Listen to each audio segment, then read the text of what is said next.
Hello everyone and welcome to episode 32 of Baldur's Gate 3, and we are back. We are back in the weapon shop, basically, which is more or less where we ended the last episode, except with the following note. Last episode I went downstairs, and because I slightly preceded Jaheira, she was not present to talk to the Harpers that we met down there, and things became extremely violent very quickly. And I think it's because they thought that we were a group of shapeshifters. So what I did is I replayed the entire section up through there, made all the same trades, all the same dialogue choices, and the only thing we haven't done is gone downstairs. So we're going to go do that right now. We are allowed to go down here. Yep, I had the same conversation with the shopkeep. With haste. And this time we're just going to travel a little bit more slowly.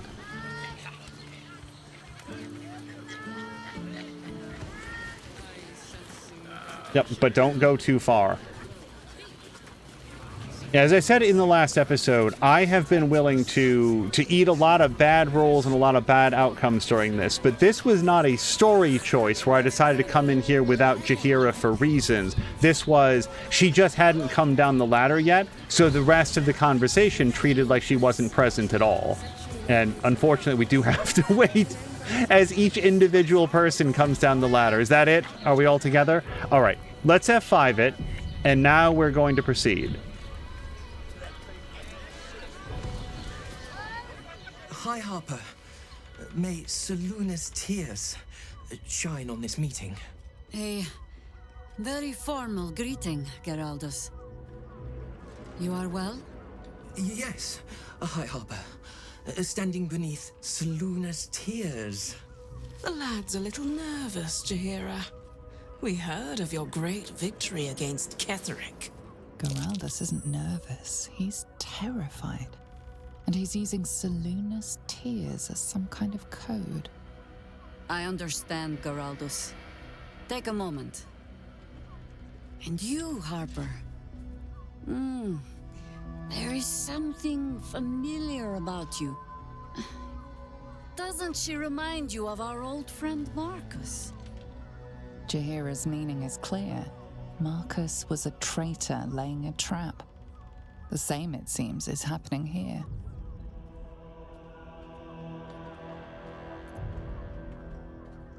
Okay. So we can be completely obtuse. This person does not have wings.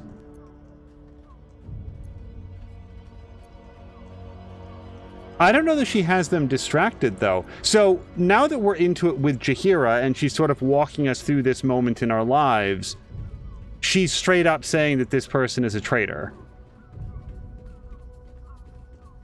Then we should just attack. Like, I feel like my ranger would be very decisive on this. Just strike while Jaheira has them distracted. Okay, that is a story choice, so if this is not the right thing to do... I just feel like Jaheira would speak up if she was like, no, wait, it's not what I meant.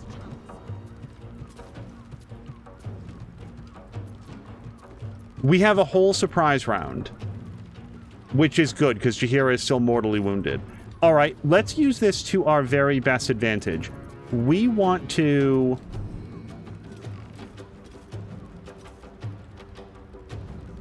Sure, let's reapply Hunter's Mark. Well, let's go for the bad person.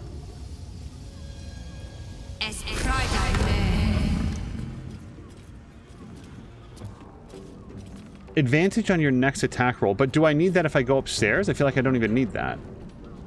Yeah, why don't we post up right at the top of the stairs, and then nobody else can come up here.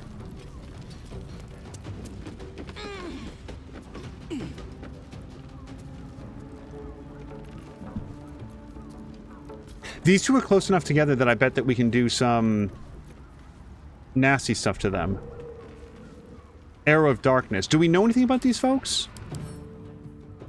Surprised, Quarry. Oh, Dark Vision. But this is not magical dark. This is regular dark.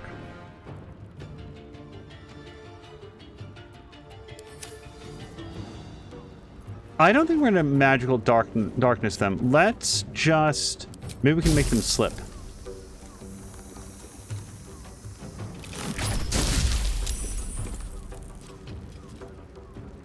And I think that's her turn. Oh, no, she gets a second attack. Then let's lightning them.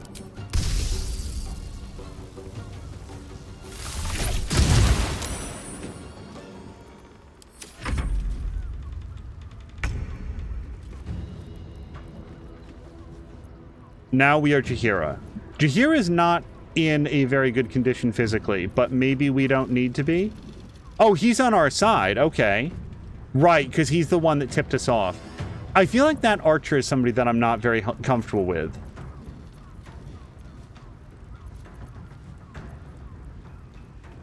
Do we have anything that can knock him down? I don't have Thunder Wave or anything similar. Maybe we want to just continue to... Yeah, why don't we just kill this person?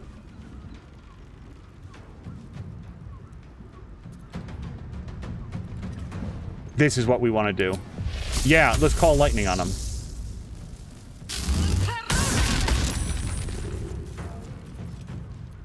Now, she's also got a bonus action.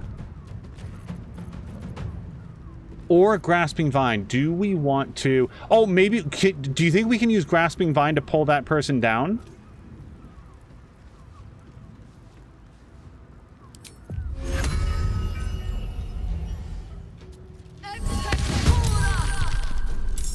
All right, and then, again, she's not very healthy, so we're going to actually move her back.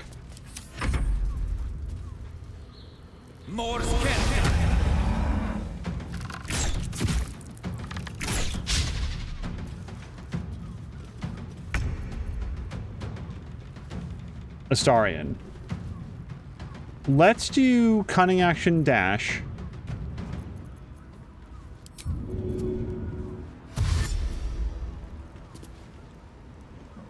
Okay, yeah, I don't want to walk in those vines.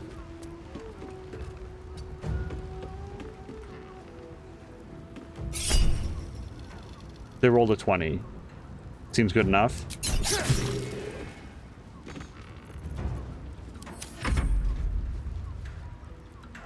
And now we're the vine. Let's see if we can grab this guy. No. Okay. It was worth a shot. Will. Oh, Will could absolutely knock that guy down, especially if we Misty Step behind him. I think we're going to do that. I do not use Misty Step nearly as much as I always thought that I would, because it's like a limited resource. I always think that I should have it later. But let's go ahead and throw this guy down.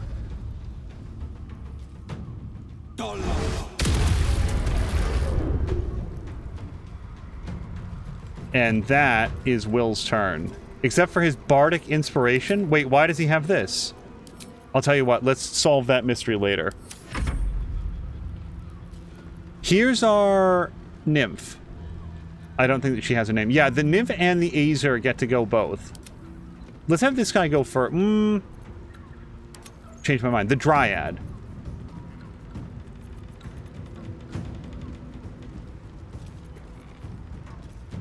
Well, she's got some good moves, just not really great for this specific experience. Let's go ahead and do her strengthened Shalag.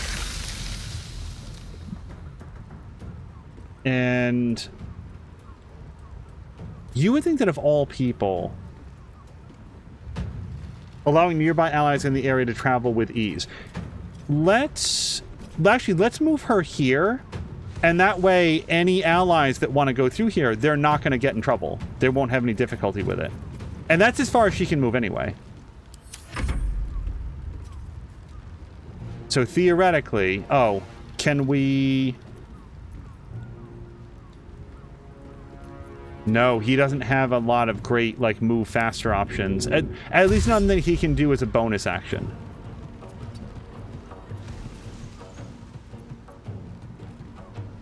Let's get this guy right here between the two of them. And now we've got this wood woad, right? That's this guy?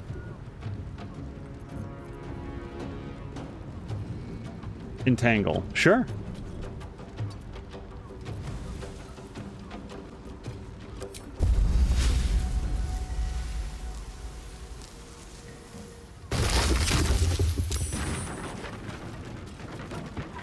Why is everything on fire? Wait, why did that just happen? I'm sure it makes sense in context. Was it this guy? Maybe it was this guy. Okay, now it's a regular round, so we definitely want to stop Harper Shevlin. Wait, who's this guy? So, hold on, let's see if we can take this guy out first. Or do the whole thing where we hit both of them. Can we do that? We're already on fire. We might as well... Yeah, that guy. The guy that is fire, he can't take this too personally.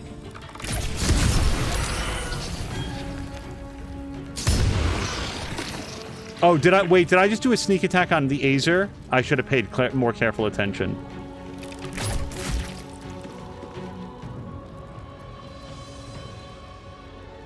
Wode's Ensnaring Strike. But that is melee. I don't think she can do anything else from up here. Oh, except maybe move her Hunter's Mark.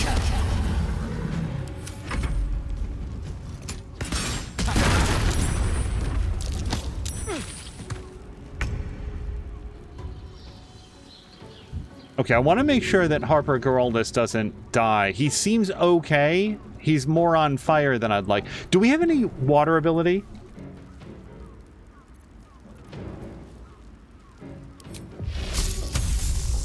Oh, actually, I'm really happy that she knocked Astarion aside, because now we get to do this.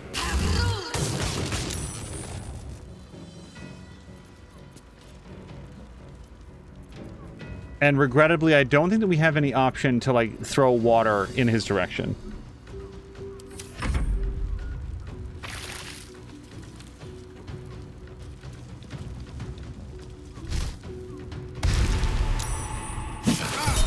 Okay, they are shapeshifters, or at least that one is. When struck by a melee attack, your attacker must succeed a dexterity saving throw or fall prone. Yeah, why not?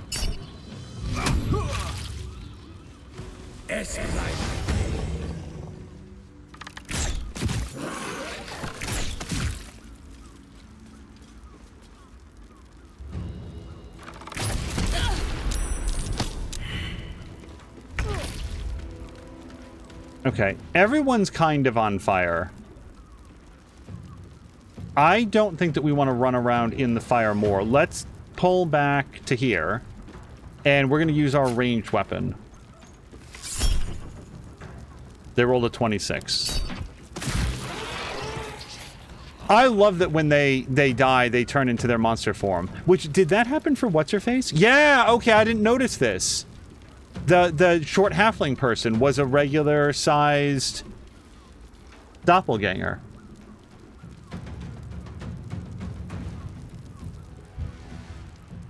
It really doesn't want to show me how I could get up onto that upper platform. I think that we might just chill out right where we are.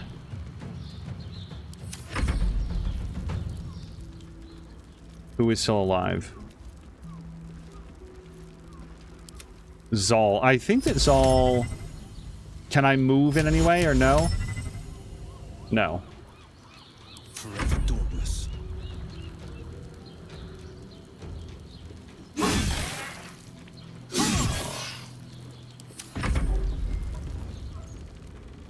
I doubt very much that our characters that are made out of leaves like to hang out in the fire. Yeah, we're just gonna end her turn. This guy, however, he doesn't care about the fire at all. He can absolutely... Yeah, let's just... Cunning dash.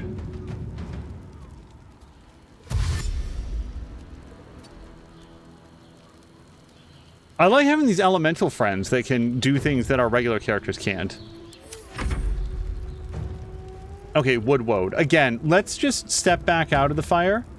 And I don't have anything resembling... Wait. Oh, no, that's him healing. I thought that he had healing abilities. Those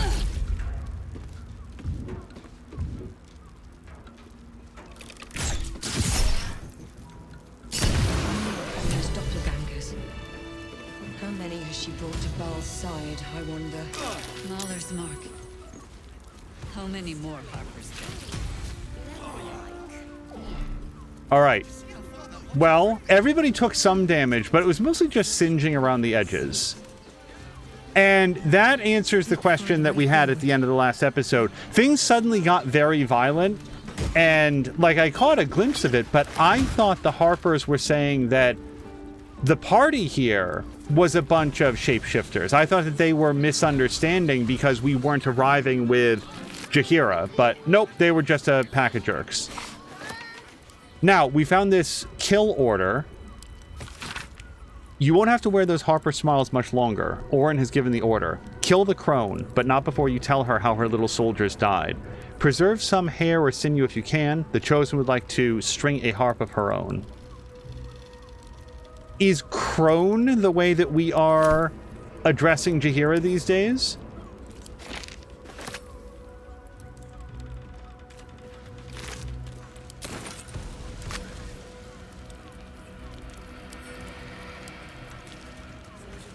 I miss these surveillance notes upstairs. The city's Harpers appear to operate independently, each separate cell feeding into a ranking member who oversees the larger network. It's an effective network, distributing their efforts and ensuring that each unit is safeguarded against the infiltration of the others. But once already compromised, this structure is their greatest weakness, with no individual Harper being able to tell where the contamination began and how far it has spread. And so, while they scramble to rebuild themselves, we carry on with the Chosen's work.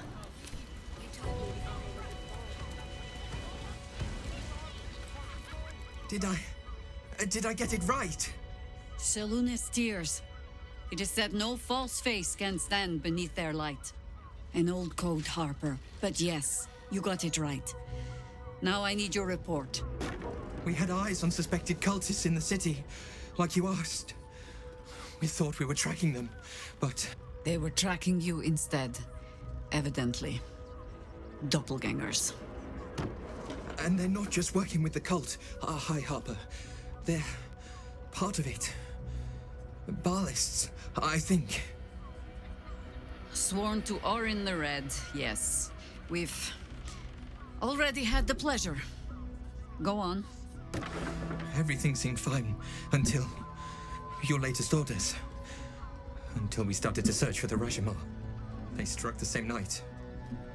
I woke to one of them strangling Chelvin, while smiling at me out of her face. She said...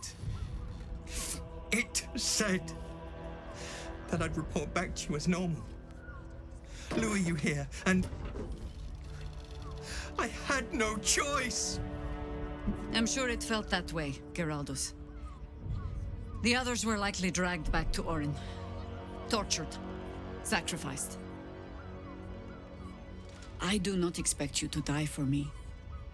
But to risk Entharl, any citizen who might have wandered in, there is always a choice. And the Harper must be able to make the hard ones. Perhaps this isn't the life for you after all, Geraldus. No, Jaheira! High Harper, please! I'm still a Harper. I want to help! You've scarcely signed up, boy. And there is a war coming. Why die a Harper when you could still live as anything else?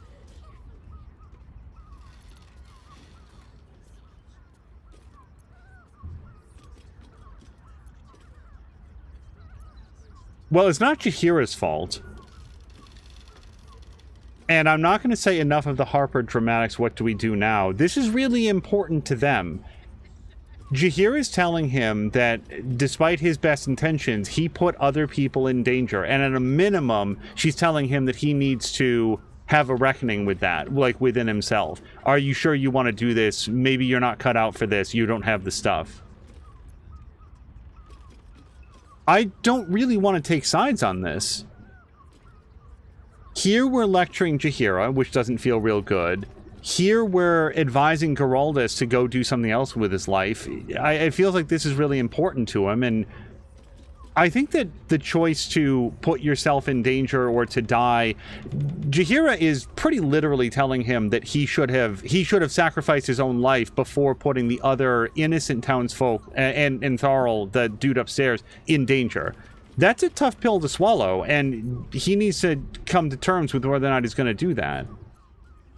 I think I'm going to go with this because even though I don't like the fact that I feel like it's second-guessing Jaheira's command right in front of one of her subordinates, I think that it is encouraging Geraldus to say, you've got a fork in the road and you have to choose which way you're going to walk down. We're going to go with number one. No one can make that choice for him, not even you, High Harper. I want to fight. For Kelvin. For all of them. So it means something. Death is death. To look for meaning in it is foolishness, boy. Childish storybook nonsense. Exactly the kind the Harper would spout, I suppose. Fine. I have no right to make the choice for you. Not when this mess is of my making. I sent the Harpers hunting after the cult, without thinking what it would mean to be hunted in turn. Now they are compromised. And if not for you, I wouldn't even know it. I'm sorry, Geraldus. Harper. And I owe you an apology as well. I haven't told you everything I hope to learn here today. First, Geraldus, you're the last Harper in the city I can rely on. Lay low and rest while you can. I have matters to discuss with my friend here. All right, ultimately she approved of that. I really feel like we have some follow-up questions. Lauren knows the hunt. In one stroke, she places the Harpers beyond our reach. Separates us from our pack. Until we know who the false facers are, we cannot trust anyone beyond ourselves.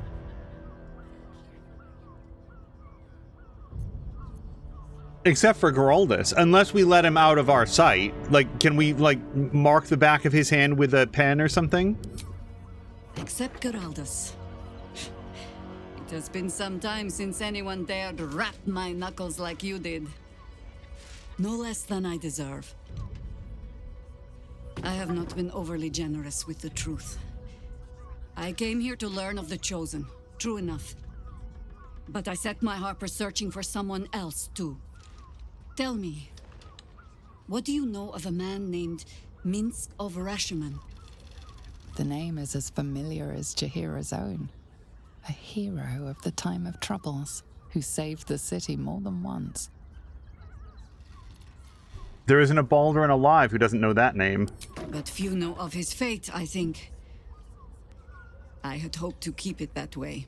Minsk is an old friend. Perhaps my oldest. We've fought at one another's backs times beyond counting. And the last time I saw him, I left him to die. We've all been there. I have so many questions. Minsk is a human being. Jaheira is an elf. It makes sense to me that Jaheira would still be alive. Minsk, I would have thought, would have died 100 years ago, 200 years ago. I thought it had been a long time, and please don't tell me. This is super interesting. So what happened? Oh, well, I suspect there's more to the story than that. There always is. But that is still the fundamental fact of it. Before we ever heard of this absolute, we received word of a gathering in the Undercity. What we found was the first dark seed of this plot. A circle of cultists with mind flayers in their midst. We might have ended it there, cut off at the root, but before I could send for help, Minsk charged in alone. It was chaos. He was overrun, dragged down beneath a mass of tentacles. I had a choice. Stay and let word of this cult die with us, or leave him and live to fight another day.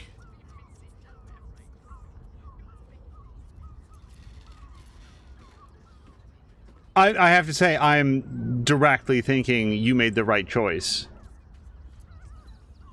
But she's also really broken up about it. The thing is, I feel like I'd say that's a cruel choice to have to make. I don't think that my ranger would. I think that she's going to be... I think she's a very pragmatic person. She helps every single person that she can, and also understands that you... Look at the way that I've played the game. Look at the choices that I've made. You can't save everybody. So I think she's going to say, you made the right choice. Don't second guess yourself. The world takes much from those who presume to defend it. But sometimes, you get to take it back. So don't be sorry, because I mean to use you, if you're willing. Infection, indoctrination, eradication. That has been the fate of everyone the cult has captured so far, but it has not been yours. With your help, perhaps it need not be Minsk's either. You guys, if Minsk is available in the game and recruitable, then it's actually going to make me mad if Imoen is not also. Please do not answer these questions for me.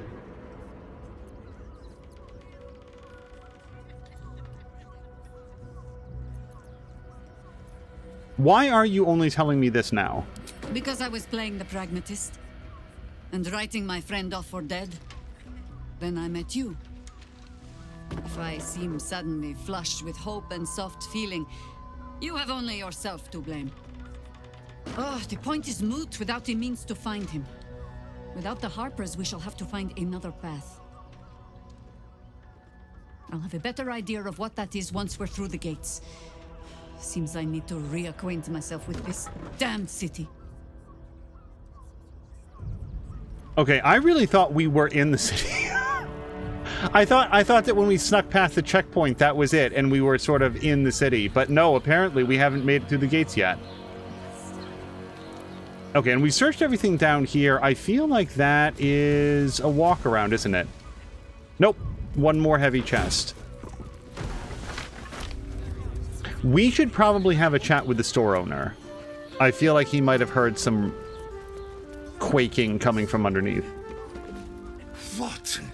By the Morden Sammel's curlies went on down there? I don't know to tell him.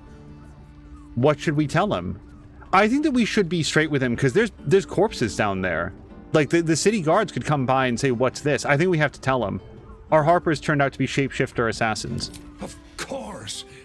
Of course they bloody did. Clear out, then. I'm guessing I have some tidying to do before the steel watch squeals by. Yeah, that's exactly it. What I was thinking is it better for him to not know? Is it better for the Harpers if this guy doesn't know? But no, it's his shop, it's his land, it's his property. That's it? No more questions asked? Plenty. But I'll bend Jaheira's pointy old ears when all of this is done.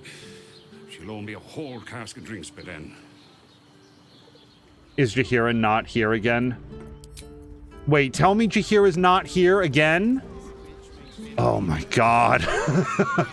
This is the first time in the game that I've been kind of irritated by the video gaminess of the mechanics. I want to talk to him again with Jaheira physically present. Yes, oh, Oaken Maiden? Okay, no, he doesn't. If there was special dialogue, we didn't get it. Let's sell him some of the stuff that we found downstairs. Short father, bless you. Not over. When we arrived here last episode, I was going this way towards apparently the next checkpoint, but we haven't looked up and around here, and we're also looking for a character named the Gauntlet, or that's her job title, where she's the assistant. The Velveteen Elixir. Wait, hold on. There's a specific magic shop that Gale wants to go to.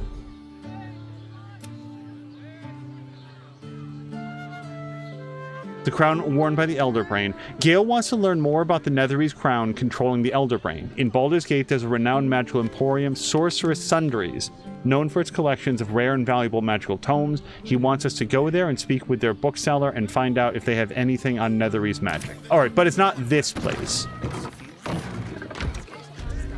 Now here's someone who appreciates... Stop. Inhale through the nose. Hold. Exhale slowly through the mouth. Now you've just sampled some of Baldur's Gate's finest incense.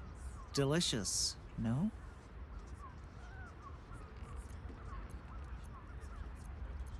I feel like my character would be very into, like, incense and herbs and alchemy.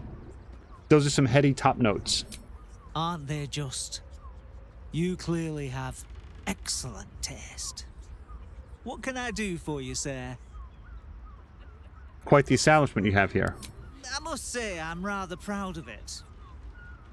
The wood panelling cost a fortune, but it's so worth it for the luxe atmosphere it provides. What have you got in stock? Everything alchemical from potions to poisons. Just do make sure you read the label before quaffing.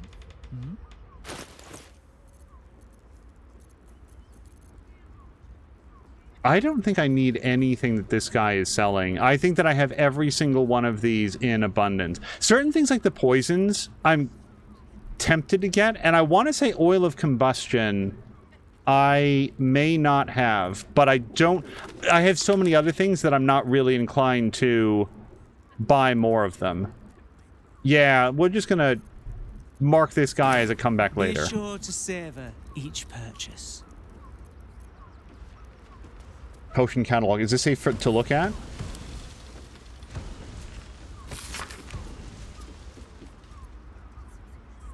Potion of Darling Visage. A temperamental new concoction not yet entered into standard usage. Is that some unearthed arcana stuff? Are they insinuating EA content into, or no, sorry, UA content into Baldur's Gate 3? Reading ahead in the patch notes. We haven't been across the street yet, and I don't think that we've talked with any of the people. Yeah, we haven't talked to anybody down here, I don't think. Need something? I've got the tools for any job. Any job. Wait, she has two different color eyes. Is that... Don't tell me. Is this an Orin thing? I feel like we've seen a few different characters recently with heterochromia, and I'm wondering if that's a sign that this is just another Orin. But... no, she is actually full of tools and nothing that I need right now. Whatever you're working on, hope that fixes it for you.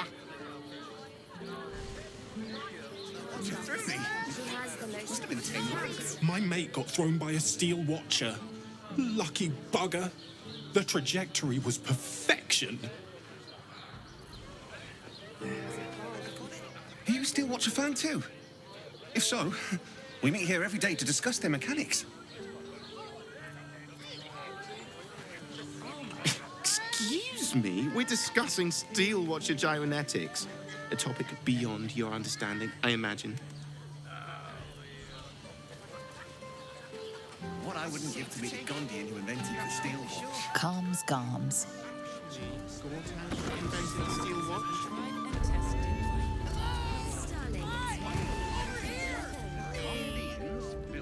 Oh, you guys! It's Naaber's son! Put him up! Put him up!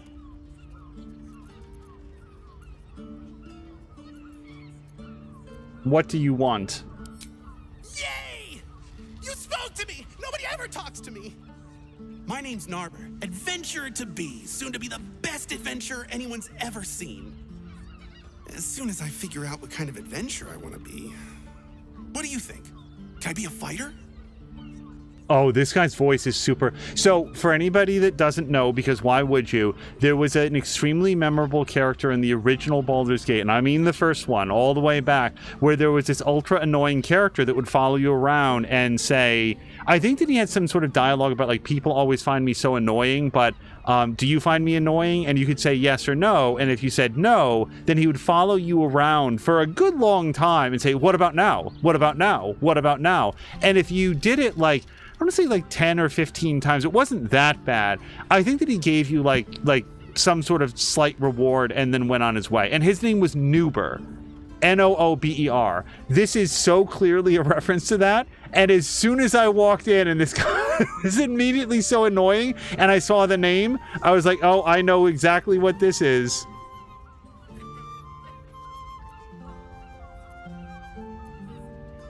I feel like my character would not give less of a shit. Oh, all right then. Sorry to bother you.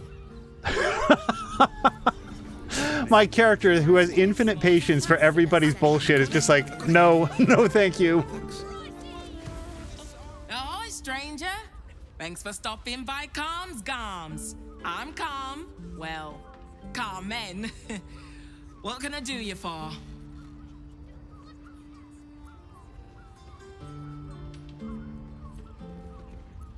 You've not quite got the pattern nailed yet. My character doesn't have very high charisma. I don't think that she'd be critiquing somebody else's sales pitch. Let's go take a look at... then again, it is conversational. Well, I'm going to say this. You've not quite got the pattern nailed yet. Ugh. If it's empty patter you want, get your clothes from my brother Figaro. But if it's genuine quality and genuine taste you're after, Calm's Garms has you covered. I feel like she's just talking straight. I like that. Oh! You can tell her about the serial killer list. Well then, yes, your brother's in danger. I bet you weren't seeing this coming. Your brother's in danger. I found his name on a serial killer's list. A killer? That's... God. I've no love from my brother, but that's extreme. He doesn't deserve that. Thanks for warning me.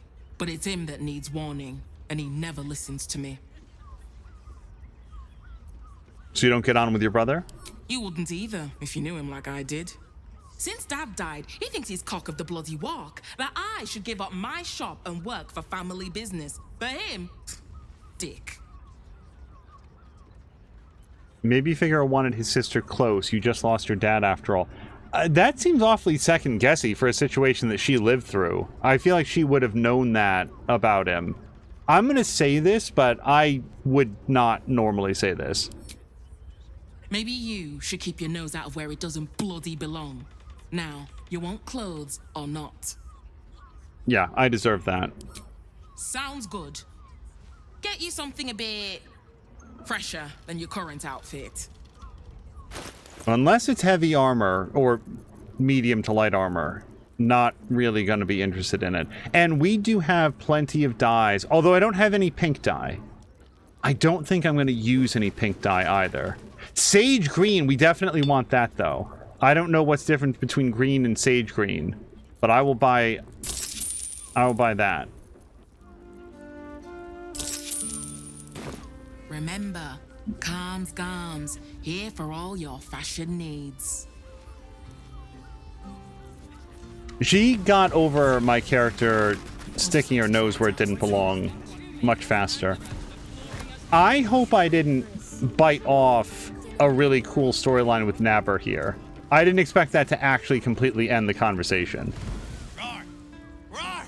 Roar! Are you scared? Did you wet your pants? Did you? Did you?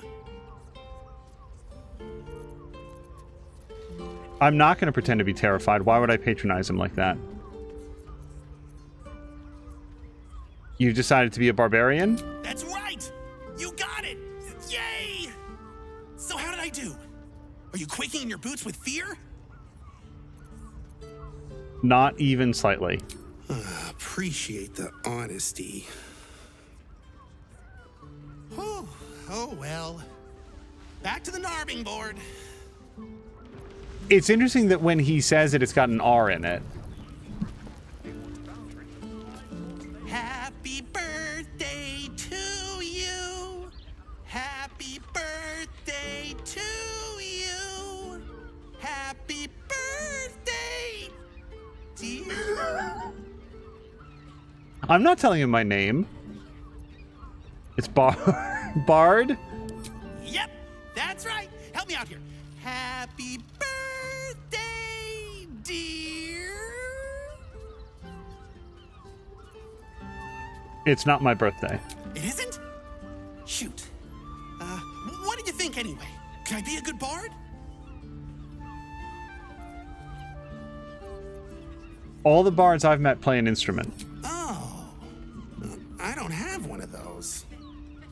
Balls. Back to the Narbing board then. Sorry, I really like him going to the Narbing board. Bless us with your gentle, holy, spirit. No, soul, no, spirit. Your powers, your divine powers. Bother.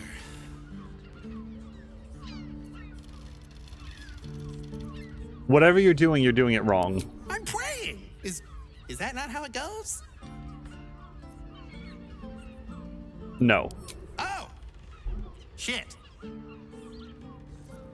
This guy's voice, I'm going to have to look up after the whole game who played this, because his voice is super familiar.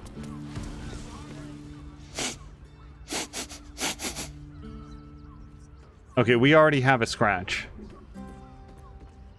And I'm not sniffing him back. This guy smells like polyester and flop sweat. What are you sniffing? Oh, you didn't get it? I'm pretending to be a dog. Everyone likes dogs.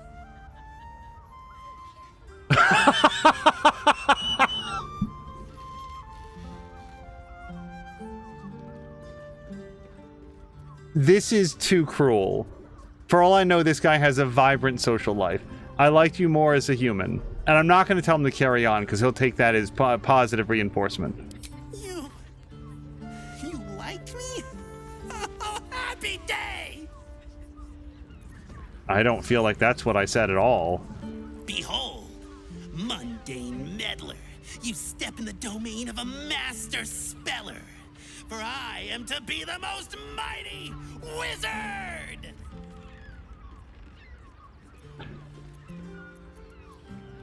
Show me what you can do. Clearly, if I regretted talking to him, I could just leave. Show me what you can do. Wizard? W-I-Z-A-R-D.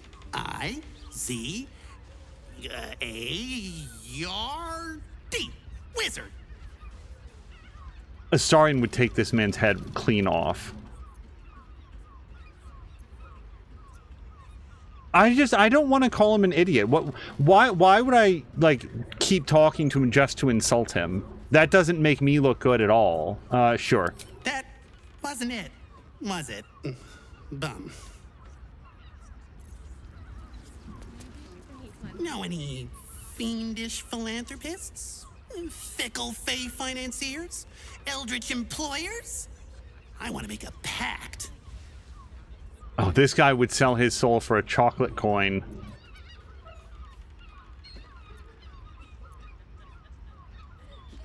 Are you sure you're ready to be a warlock to sell your soul for eternity? My soul? I have to give up my soul to become a warlock? Well, my question is, how does Carmen put up with this? Monk.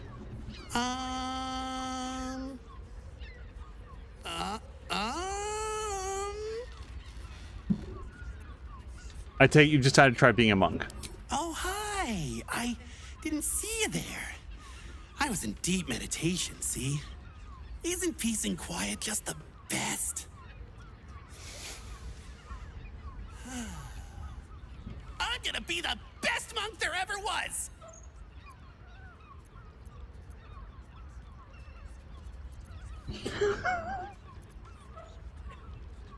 I will say this. I doubt you'll find peace, but the rest of us might, if we're lucky. You're funny. And mean.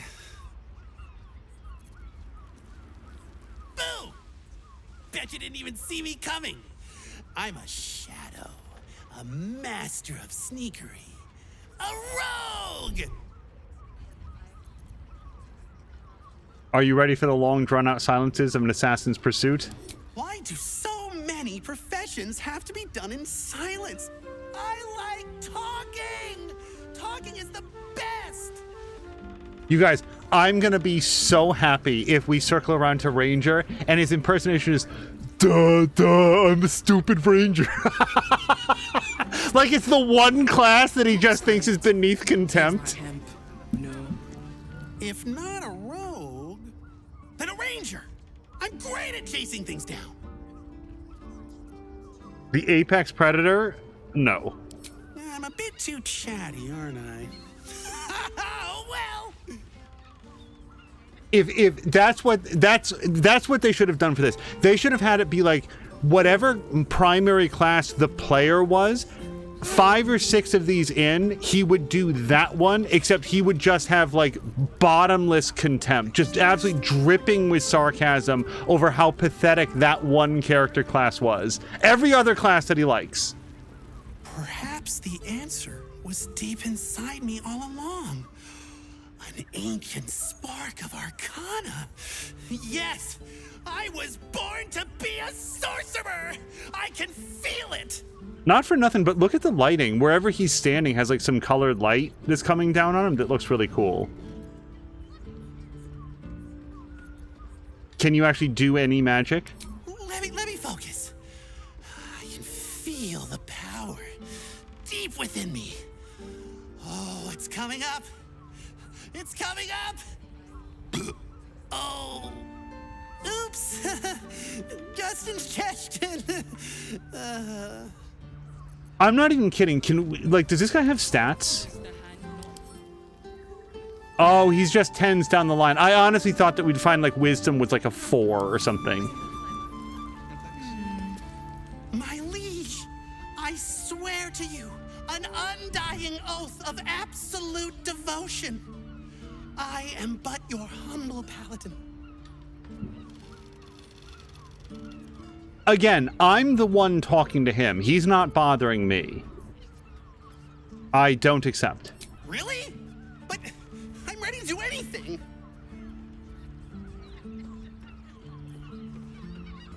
I'm not gonna say either of these two things. Leave. I can swear a different oath if you like. Come back. Okay, so there can't be that many more.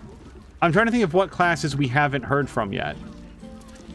These roles sure are restrictive, aren't they? Maybe the adventuring life's just not for me. I really like talking to you. There's not a lot of people that want to talk to me, so I brought you this present. Here.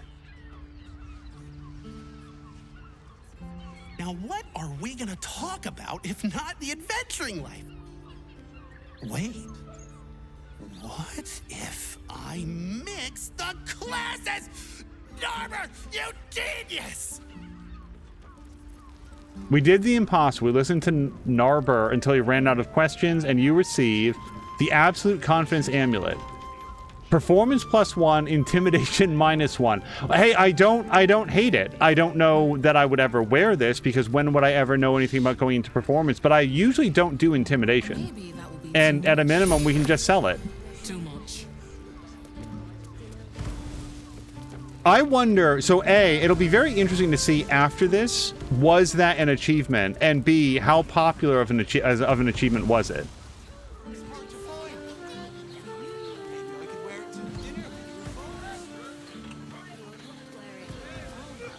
Oh, are these the walls? I can't really look up, but that looks like it's actual Baldur's Gate.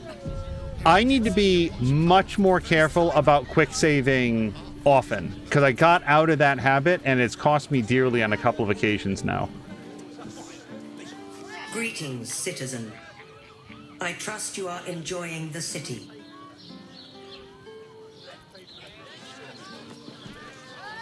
Sorry, chum, can't let you through. Wyrm's Rock's closed for the day. Not close to Duke Older Ravengard's own son, surely. You having a laugh, devil boy? I know Ravengard, and last I knew, his spawn wasn't sporting those horns. The joke's on you. No entry. That's the end of it. We do have an invitation. What's special about today? Ordination is what?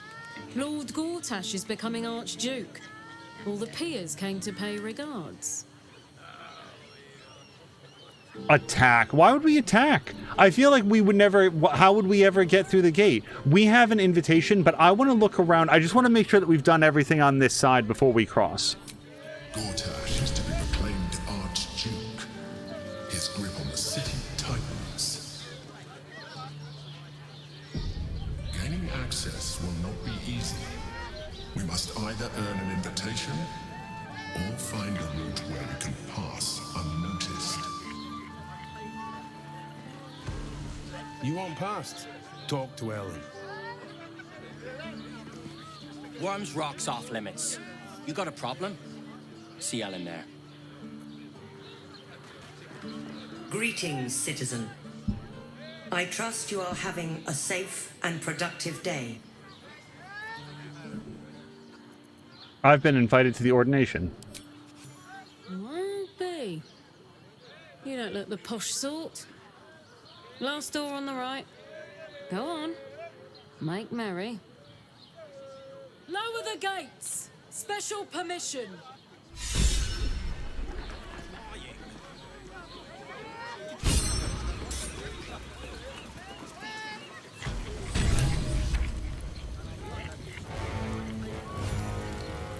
The city fell up. Halt! We do not know how you gained entry, but your trespass shall not be punished. Lord Gortash has been expecting you. The Watcher's presence fades, but another takes its place. Confident, dominant, commanding. My most esteemed guest, we meet at last. I am Lord Enver Gortash. You are the prison bearer, slayer of the dread General Ketheric Thorn. I welcome you to Baldur's Gate, my city.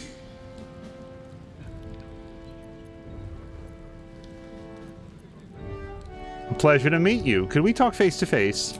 Of course, of course.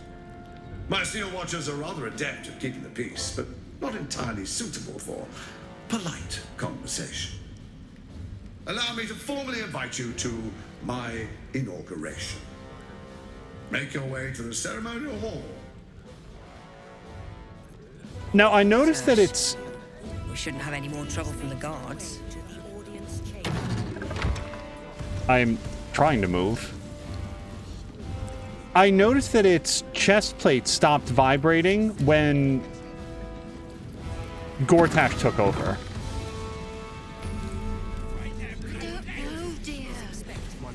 You heard anything about what it's like in the prisons? Actually, don't tell me. I don't want to know.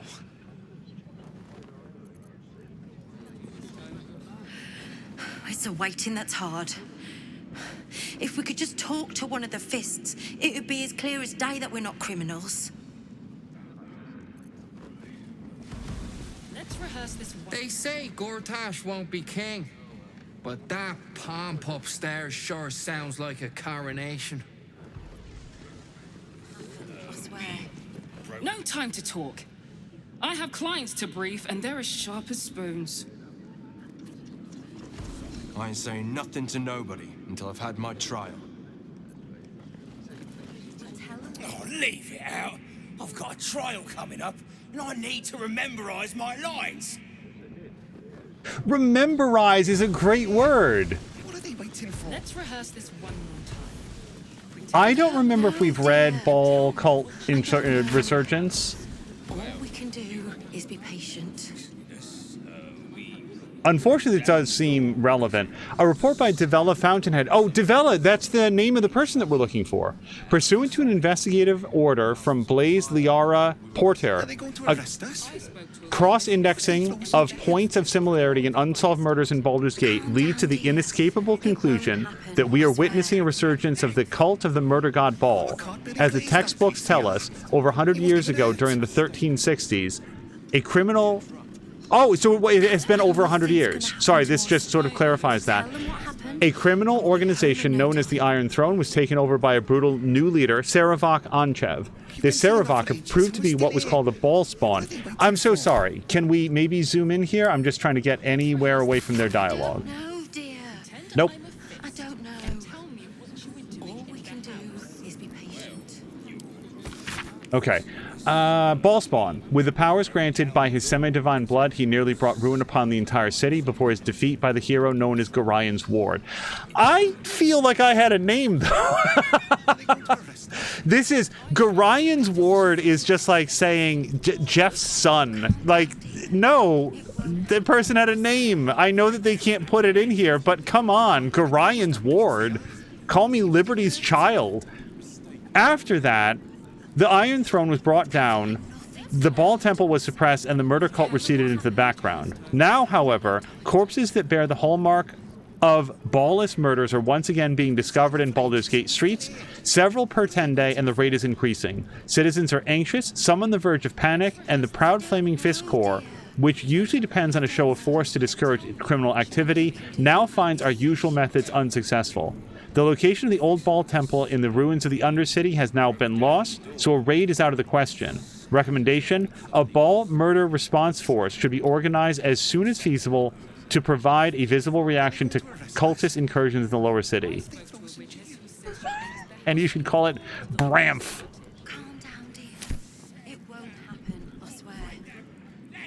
All right, let's go talk to the receptionist. I didn't look in the map on the way in here, but this might be where we're meant to meet. Oh. Well, hold on. I don't want to confront him yet. I was looking for the...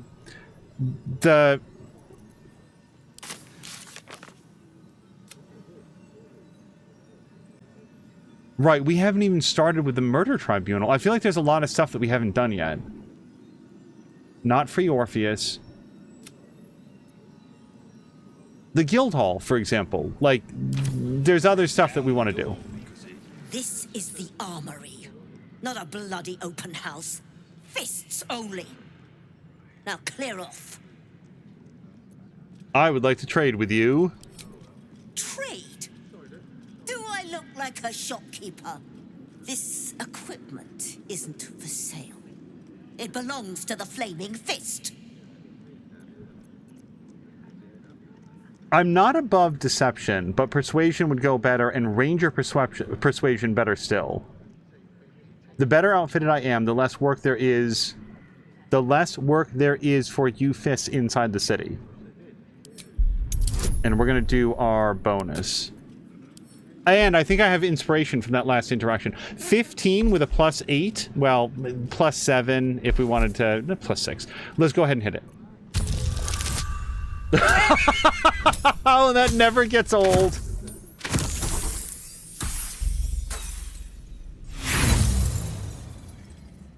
So here's the thing. I have 1 point of inspiration, and I actually don't think that I have any real commerce to do with this person. It is conceivable that she sells the absolute best bow in the entire game. The one that you can one-shot the boss with or something. I just don't feel it. I just don't think that I want to spend my 1 point of inspiration here when we're about to go talk to Lord Gortash. I'm not interested. Now get out. I've got work to do. Waiting for. As you were, citizen. Oh, there's a high-ranking seal watcher. It's got an eagle on its face. Pretend I'm a fist. The Flaming Fist don't stand for trouble, so stay out of it, yeah? Caroluna enjoyed that role. Wanted, Iron Hand Gnomes. Wanted, party of adventurers with designs against the city. Armed and dangerous, approach with caution. Wanted, the Stone Man, leader of a dangerous criminal enterprise. Reported to travel with a mouse. No! The Stone Man is Minsk? Wait, isn't the Stone Man the person that is at the thing? That's not a sentence. At the guild house. Nine Fingers, leader of the criminal guild, is having her territory threatened by a new player, the Stone Lord. Okay. I don't know why Minsk is the Stone Lord, but there's only one person that travels with a mouse, and it's not the Avatar. To the Flaming Fist. A bonus of 10 silver on successful recruitment of friends or acquaintances to our ranks. That was a reference to Sherry the Talking Mouse from the Ultima series of games. A series so old that most people left alive don't know what I'm talking about at all. That's the cut that I went with there. Let none transgress on this blessed day. Lord Gortash's ceremony will proceed without hindrance. Non-compliance will be punished. Lord Enver Gortash, handsome, noble, authoritative. He watches over the city, seeing everything. Wait, is that the caption? Or is that the narrator describing the poster to us? Pretend I'm a fist and tell me what you were doing. I kind of want to go downstairs. Noble crowd, fancy dress. It's just theatre to them. All right, I don't... Well, hold on. I was about to say I don't see anything up here, but somebody left their lunch out. It won't happen, I swear.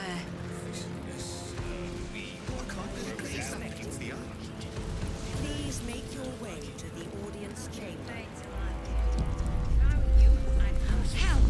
Not this again. The brain appears to be resisting its masters. It's acting of its own will. Best behavior around here. Understood? Don't cause any trouble, all right? It's not worth it. So, do we just want to go to the audience chamber? Flaming Fist Barracks. Authorized personnel only. The fact that this is so upfront, like it's as soon as you cross through here, and there's so much more it looks like to explore, I think that we should go to the coronation, which is not through this door. It's the other door, I think. Oh, let's take a gander. You've read the Flaming Fist Companion. You've had your welcomes, learned your histories. You might think you're here to uphold justice, to protect the meek and the innocent, to follow in the footsteps of the great Elton. Forget all of it, every damn word. Baldurians are not meek and innocent, and the only justice most of them deserve is the blunt end of a club. Every last one is either a criminal already or one theft away from becoming one. Wait a second. Isn't that true of every living being? You're just one theft away from being a criminal? Don't trust a soul because they sure as the hells don't trust you. And to that, I say good. They shouldn't. They should shiver when they see you coming, keep their eyes on the ground when you pass.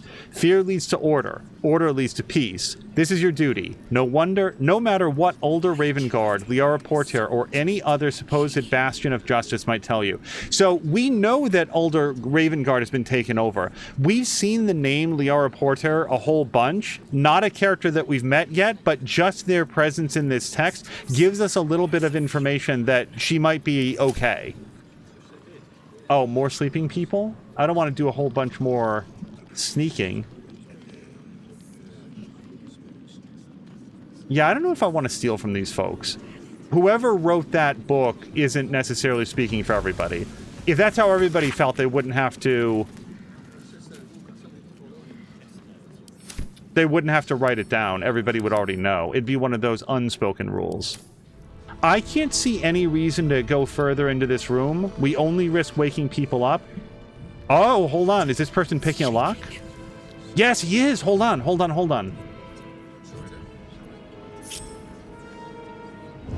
I want to go talk to him. And my stealth isn't that bad.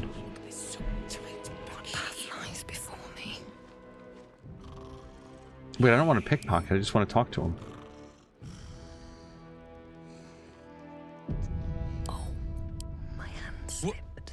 You shouldn't be in here.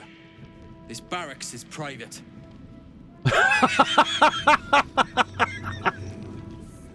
He was so clearly trying to break into that. You shouldn't be in here. This barracks is private. I snuck up on him being shady as shit, and he's like, oh, you shouldn't be in here. Why was he trying to get into Bakshi's chest? I feel like now we're never going to know.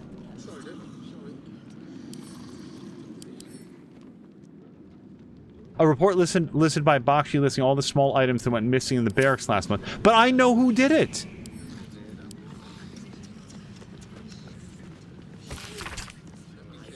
Ring, redstone embedded. Devin thinks it could be carnelian. Magic dagger, music box, scroll of Hatasha's hideous laughter. 1 missing item, a fluke. 2, a concern. 3, flagrant thievery. See something amiss? Report to me at once. Signed, Bakshi. That just seems weird that I don't feel like our character took note of what was happening in here. Ma'am, been sleeping worse since my last letter. These bleeding headaches rack me from set till rise. Worse and worse each time. It don't help neither that works a write-off. In which of the 9 hells do they imagine us menfolk being for any use with these big metal bastards blundering about? They don't even do the job better all the time, just louder. One of them picked up a bloke yesterday, weren't Guild or Zent as far as I could see, just a regular bloke, and just pissed off. Wouldn't say where it was going, and I'll be thrice damned before I get in the way of one of those. Sorry to be all dooming and glooming. The grubs got better. If you want a silver lining, love you, ma'am. Signed, Krill. P.S. If you got any of that sleep tea kicking about, could you send some over? It'd be lush to get some proper rest.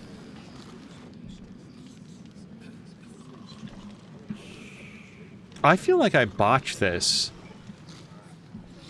It seems ultra weird that we can't One day, I'll catch a ask him about what he was doing. You shouldn't be in here. This barrack. I'm going to cheese it here a little bit. I just want to go back to just before we talk to him. Must have something worth a few coin. What?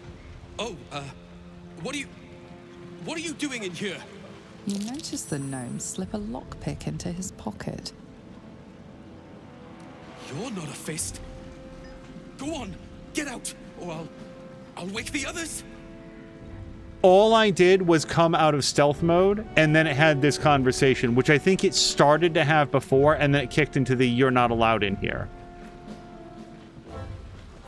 Yeah, no, if he wants to wake up his friends, I think that we can all have a very interesting conversation. The only trick is that I do want to have my bonus from Chihira, so time out for just 1 second.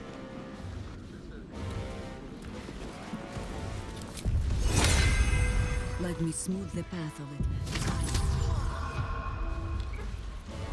If you want me to tell them you were trying to steal their belongings. Yes, and we have guidance on. Now, see, if I fail, I fail, but that's different than not even getting the option because the game just skipped a bunch of dialogue.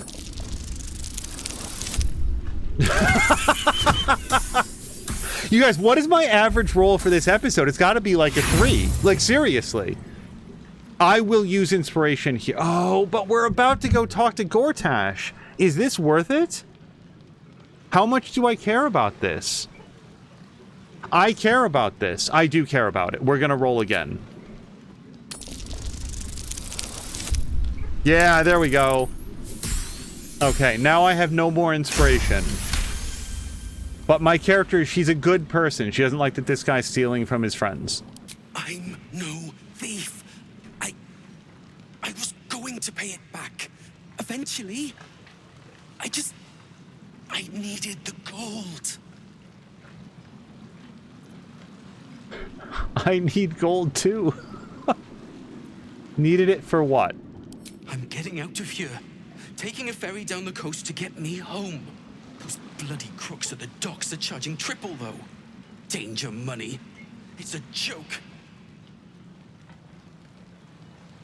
They've got a point. Well, what's got them so spooked? Maybe we can pull some more information. You haven't heard. An army is coming. They're saying it's unstoppable. My wife said we have to stand and fight, and I can't. I won't. I'm not made for this. What makes him seem capable? You're a soldier, act like one. I've heard enough. Will this get you home? Hand over everything you stole. So here's the thing. I'm going to give him the 300 gold. I'm going to tell you exactly why. A, I can afford it because we loot every rag and set of boots that we find. So I've got the money and I have the money to do things like this. B, this guy is a coward. He's running out on his own family. If we don't give him the money, and he's here when the army arrives, his bunkmates, the other fists, the other guards, the other citizens of Baldur's Gate are going to be trusting that this guy is going to have their backs, and he's not going to. He's going to cut and run, he's going to flee, and they're going to die because they were expecting help from him, and he's not going to give it. We're not paying $300 to reward his cowardice. We're paying $300 for him to get out of here, so that they know that they know that they don't have a body here. Think about it. I don't mean to make this a big thing, but if you're driving down the road and you see an automobile wreck over on the side and you see that somebody has pulled over to help them, you're assuming that they're there to help them. you don't assume that they got out of their car to rifle through their pockets to steal from them. If you see nobody, then you know that you're supposed to stop and help them because you might save their life. This guy's going to rifle through pockets and run out on his friends, and he's going to get them killed. And I think that that's worth $300 to get him the hell out of here. Really? You'll just give it to me? Look. Hidden up on the roof, you'll find all the stuff I stole. You can have it. Thank you. I'll never forget this. Never. Plus, I think the dock workers are going to shake him down and steal all the gold and dump his body in the river. All right, and I think we're going to go into this last door, which I believe to be the coronation spot, because didn't it say the door on the right?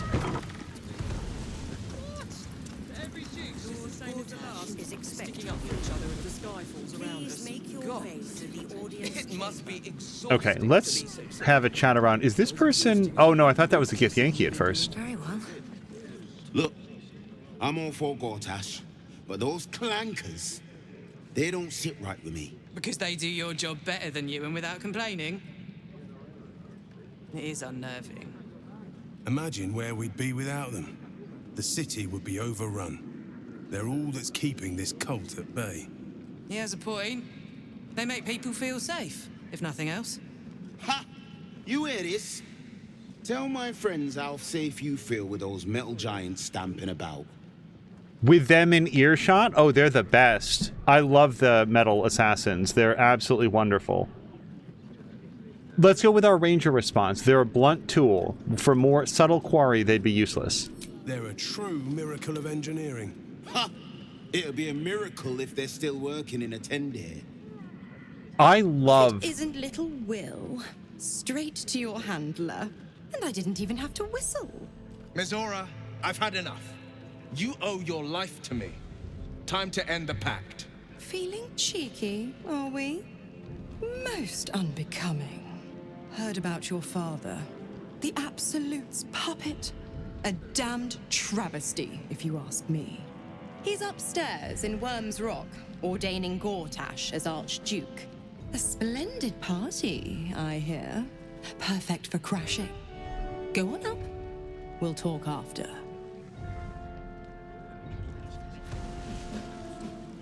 She's just hanging out here. No one has any questions. The broader population can barely stand looking at a tiefling because they're so demonic, and she's just here at the party? Hush. Patriarchs are upstairs. Lord Janeth could call for me at any moment. What I was starting to say there before, apparently we caught Mizora's eye. I love all of the accents in that we've heard in this city. There's a secret lever back here, but I feel like we're going to get in trouble if we pull it. Hold on, because that's not marked as red. Yeah, hold on a second. I don't want to get in trouble, but I want to pull this lever.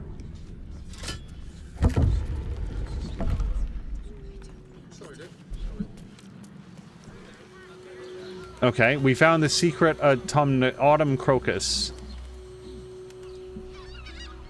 Is there anything cool out here? This is just an escape route.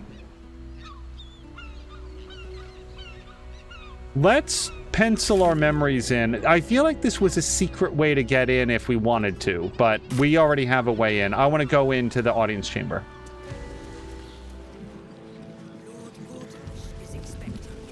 Master Porter, I've taken the liberty of... Oh, you're not the master. Just as well. You guys, look at this dude's outfit. Look at how shiny it is.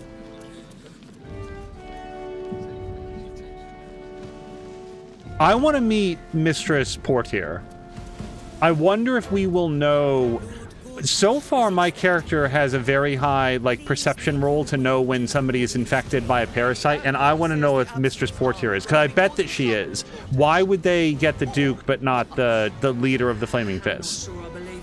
Cult army on the march, killer on the loose, and Mistress Dorenbold still drags me hither and thither. You hear? My lady says Absolute's army's on the march. There's watchers. We'll hold the line. You best believe. There's exactly one person that forgot to write their name on their great sword. Lord, Archduke, God. I'll call Gortash what he wants. As long as Lord Chattershield pays me for all this waiting around. Head up, chest out. Lord Portier could descend any moment. Lord Portier, alright. Well, I don't know, man. If they're not gonna mark these as private...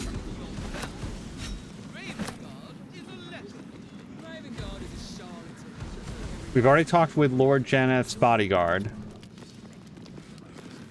Ruff's babbling, no time to talk. Is expected. Please make your way to the audience chamber. Okay, we're headed in. We just saw there was another dude. I think it's this guy, the waiter.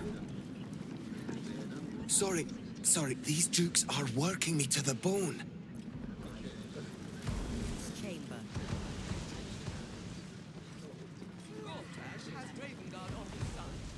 That should tell you.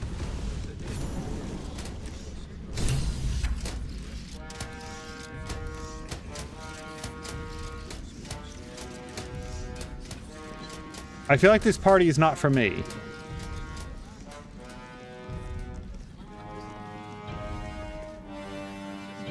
Stand down, villain.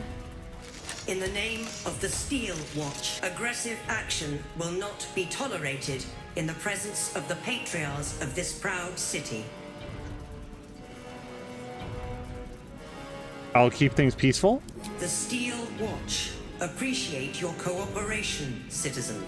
Dearest Patriarchs, dearest Ravengard, but a moment. The Blade of Frontiers graces our halls. He's wearing his devilish best. My father. He's here. My friend, forgive the cold welcome. My Steel Watchers are eager watchdogs, for the good of the people, I'm sure you understand. Lord Enver Gortash at your service. I understand congratulations are in order. Thorm's defeat hasn't gone unnoticed. You're known for who you are and for that netherstone that you carry. You know, it takes all three to control the brain.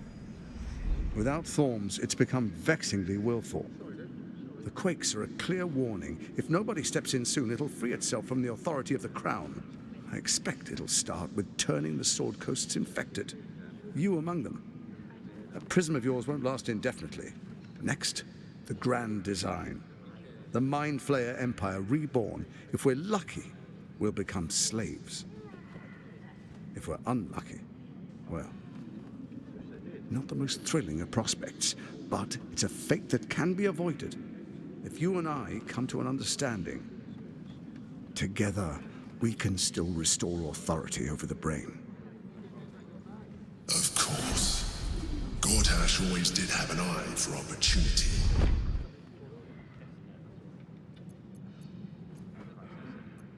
Well, the crown is failing because they only have 2 out of the 3 parts. What kind of understanding do you suggest?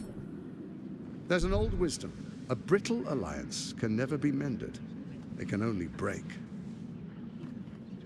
With Ketheric gone, Orin proved treacherous. Baal's chosen wants the Netherstones for herself. She only cares for blood. And your blood and mine are of particular interest to her. The thing is, I am kind of afraid of her. She can be everyone all the time. I'll never see her coming. And she can find me anytime that she wants. What are you getting at? Orin changes shape faster than you and I change clothes. You know, she's tricked you before. She's targeted me as well. I'm well protected, but she's extremely good at what she does. If Orin obtains all 3 Netherstones, she'll plunge the coast into chaos and paint the city in blood. I can't let that happen. I want to lead this city to glory, not scorch its earth. I don't care that he means no harm to the city. He wants to have an army, an enthralled army that is willing to do his bidding and strip away their free will. My character would never stand for that. What do you propose? I'd like to propose a pact. a divine oath sworn upon spirit and flesh. I do no harm to you, nor you to me. Furthermore, you'll have nothing to fear from my steel watch while our pact stands. Thorm's stone is yours to keep. When you slay Orin and take her stone, you bring it here, so the three are united once again. Together we rule Faerun as kings. No, more than kings. Gods. We rule as the absolute. And my father? Your father will do whatever you command him to, like any other subject in our kingdom. What do you say? Shall we be allies? I can detect no deceit. This alliance could serve us well. And if it does not, well, we need not honor it. An ally could be useful, at least for now. And when he's no longer useful, well, we can dispose of him then. So, we're never going to go for this. This goes completely counter to everything that my character believes in. However, lying to him, here's what I'm thinking. We have a separate mission to go blow up the foundry that makes the Steel Watch people, the big Guardian Golem guys. For all I know, that's going to shut all these guys down. I don't know if they're independently mobile or if they all run off of some sort of a centralized control center. So I kind of feel like what I want to do is tell this guy anything that he wants to hear, go blow up the Steel Watch foundry, maybe go find Orin and get her stone, and then kill this guy after we've sort of whittled away at his defenses and gotten the gnomes. They're going to work with us if we take out the Steel Watch. I think that we'd have them on our side. We might be able to reconnect with some more Harpers, and for all I know, when we advance the investigation for Flying Elephant Guy, maybe that will unlock some more assistance as well. I feel like picking a fight with this dude in the center of his power, surrounded by Steel Watch guys, I just feel like it's a stupid move. So I feel like we want to... Let's examine his body language. I feel like this is going to be safe to do. Add bonus. Oh yeah, for guidance.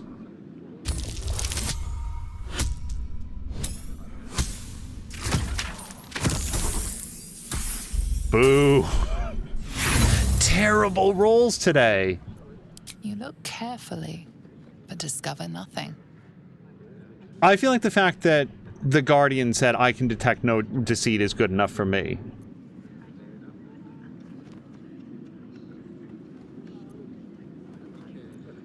And my oath means absolutely nothing. Literally nothing here. I have no qualms about saying that.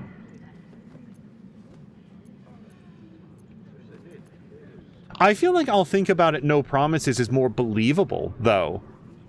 Like a deal this crooked, and my character just be like, "Oh yeah, 100%. Let's hit it. 100, definitely." As allies, it seems like none of you can be trusted. You, Orin, or Ketheric. Is this a flat rejection? I feel like to hell's with your pact is a flat rejection. I feel like how do I know that I can trust you? Because I obviously can. So Ketheric was ready to betray our alliance too. I can't say it comes as a surprise, but you should know this. I initiated this plot. I brought Ketheric and Orin together to create the Absolute. They knew this would only work if we stood united and coordinated our powers. Their ambition blinded them to reason. I don't suffer the same affliction. In short, you can trust me. Karlach also thought that she could trust him. Let me think about it. Perhaps a demonstration of why you need my help will motivate you to make the right decision. Your camp is compromised. One among you is an imposter, a faceless. Who, I can't say. I'd suggest a thorough investigation. You'll find I speak the truth. A shapeshifter? It could be anyone. I mean, it's not me, but it could be anyone else. The faceless in your camp is like a knife at your throat. Remove it quickly. or any alliance between us would be exceedingly short-lived. See, I think it's the little girl, and I talked about this in a previous episode. That said, there's at least one other document that insinuated that somebody aboard the Nautiloid was not being straight with us, and I briefly thought maybe it was Shadowheart, but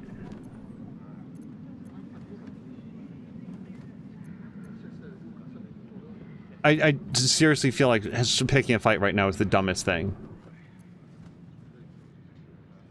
Let's hear the plan from him. You, Orin, and Ketheric. Well, let's stay on topic. How am I supposed to find Orin if she can change her form so easily? Even horror has a home. Find her nest and slay her there. For all its charms, Baldur's Gate has long had a cancer at its heart. A hidden temple devoted to Baal. That's where Orin became what she is, where she worshipped and schemed. And now, it's where she hides from my watchers, when she's not spilling blood in the streets. You're resourceful. I trust you'll sniff it out. If the trail goes cold, follow the bodies. You, Orin, Ketheric, the Brain, what was the plan? First, Orin the Red, bloody dagger of Baal, causes panic in the streets through killings in the Absolute's name. Next, the threat of the Absolute's monstrous armies formed by Merkel's general, Ketheric Thorn. In such circumstances, people crave strong leaders. Leaders that bring law, order, and protection. Leaders like me, Bane's unyielding hand, author of justice. You are soon to witness the people of Baldur's Gate granting me complete power over them, all out of fear of the Absolute. Next, we will declare curfew and begin infecting the masses. Our subjects will hear the voice of their absolute God. The faithful will do anything in the name of their God.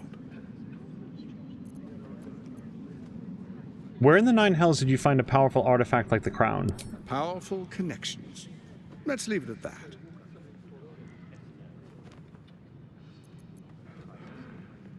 I've heard enough. Am I free to go? Very clever. He's going to hear the sarcasm there, and so begins your tyranny. We're not going to be able to convince him that we're willing to work with him if we're, like, snarking at him constantly. Am I free to go? I feel like that's in line with I'm going to go think about it. Soon. First, come and be witness as I make history. The first Archduke of Baldur's Gate.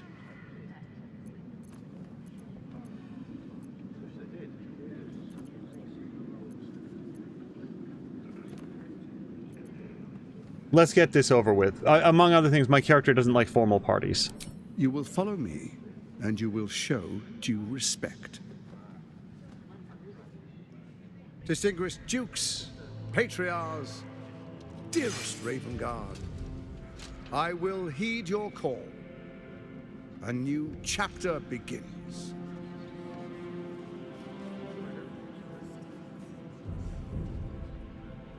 Enver Gortash, swearest thou by Balduran's blade to defend the citizens of Baldur's Gate from enemies within and without? I swear.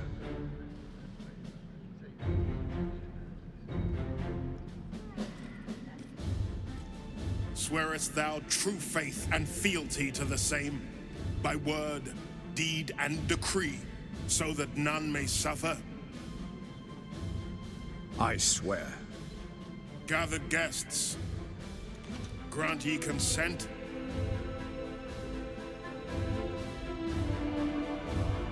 Oh!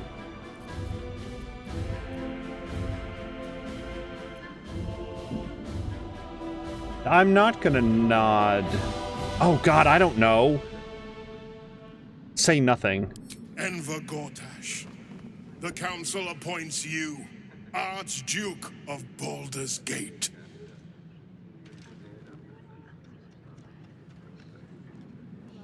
My friends, the Steel Watch stands ready. Let its blade fall on any who would diminish our city. And you, honored guest, will find me in my office above when you return. Do not come empty-handed. Okay, yeah, among other things, confronting him in his office, he's likely to have a lot fewer of these guys in there. How large can it be? Okay, there's a lot of people to talk to, but I don't want to try to nab them out of the crowd because then it's just going to be a big scrum. As you were, citizen. Greetings, citizen. I trust... Archduke Gortash, man of the people. The right people. An Archduke! Finally someone who can stand up to those wretched absolutists. Ravengard has not once failed this city. If he trusts Gortash, then so do I. The Steel Watch has made an impenetrable fortress out of the Sword Coast's crown jewel. I can't think of a better endorsement for Gortash than that. Wait, whoa, sorry, no, we already talked with her. Sorry. What glory our city, and what glory its future. I am going to say I feel very self-conscious about the fact that I didn't have Karlach here, but let's make sure that she's present when we come to settle up. It is possible that if we had her here, it would have immediately gotten hyper-violent, and I just don't know that we're ready to fight these things.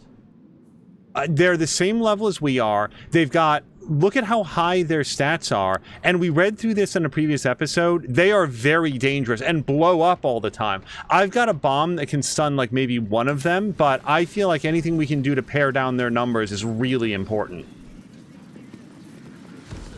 Truest of souls, bathed in her light. There is a fleeting connection. Your parasite communes with his, then falls quiet. Father, my dearest boy, the hells have touched you, but you've come to me just as Gortash said you would. A true soul, no less. Father and son, unstoppable generals. You and your allies will usher in a new dawn.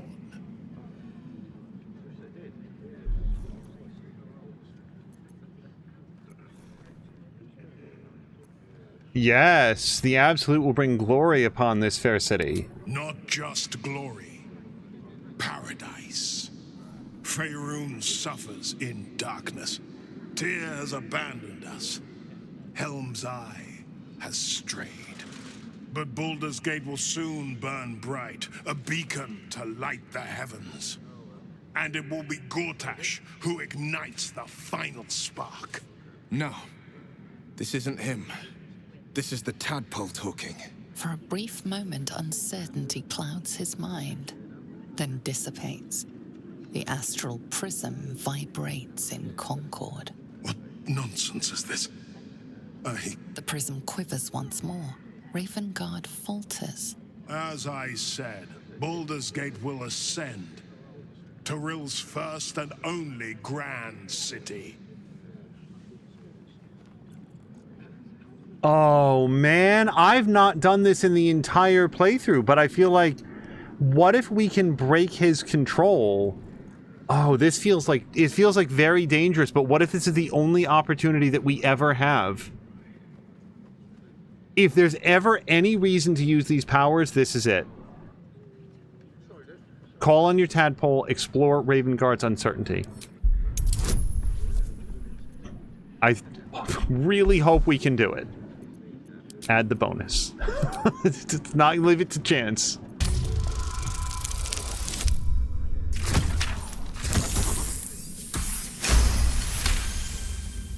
First comes a vision of terror. The city of Baldur's Gate taken by Lithids.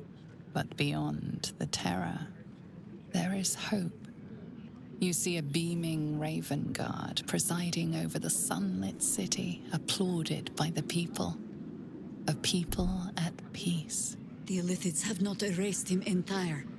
Perhaps there is hope yet. Have we finished then?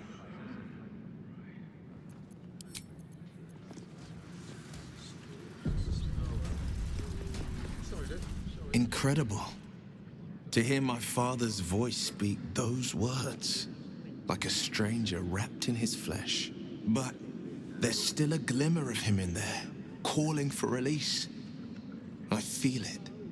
I know it. I won't let the Absolute keep him. This is my pledge.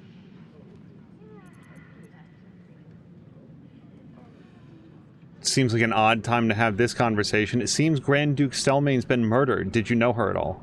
I met her twice. The first time, I was a boy of 7 or 8, at a banquet in the Flaming Fist's honor.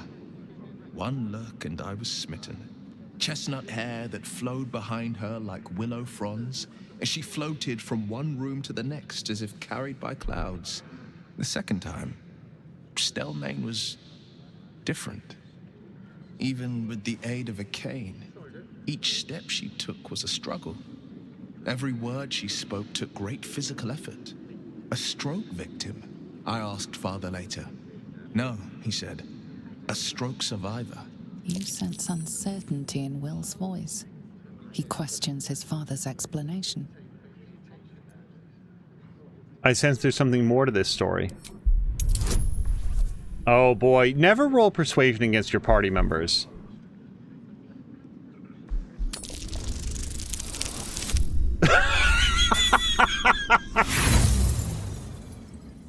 And I don't have any inspiration. If there is, I'm not aware of it. No. Gone before her time, it sounds like what a tragedy. Not a tragedy. A calculated cruelty. Think about it. My father was tadpoled. Stelmane is dead. The people are frightened and the council's in disarray. To exert control, you must first sow chaos.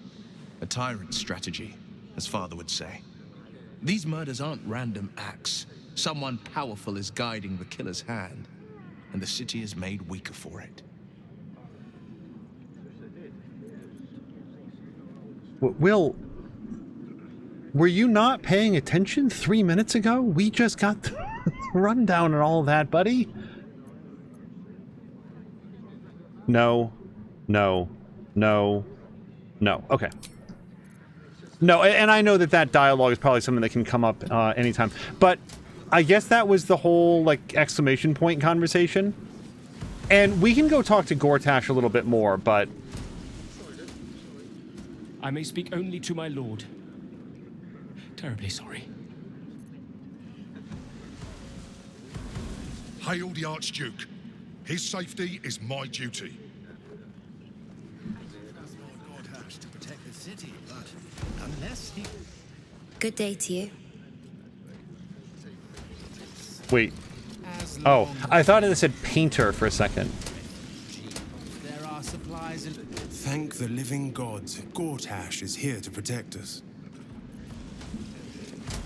Finally, a leader worthy of this city.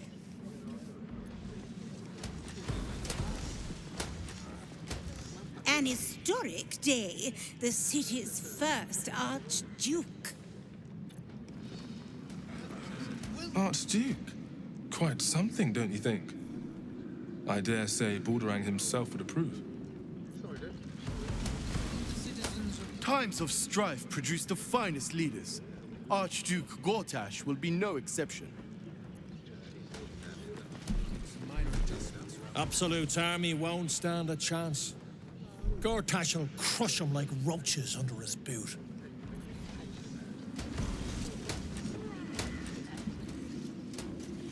Well, hey, this guy's got a conversation to have. He did it. He's really Archduke. So excited I could jump right out of my boots. The reason I didn't bother trying to object is, A, we're trying to portray as if we're willing to work with that guy, and B, who am I? None of these people know my character at all. What just some rando person shows up and says, no, I object. They're going to be like, boo, steel guards, get this woman out of here. How'd Gortash get to be Archduke anyway? I didn't vote for him. Do we have anybody else in here? Oh yeah, all the folks on this side. A city is only as mighty as its leader. Under Gortash, no army can breach our walls. The most grievous error. Away, if you please. I am here at the service of Lady Birch.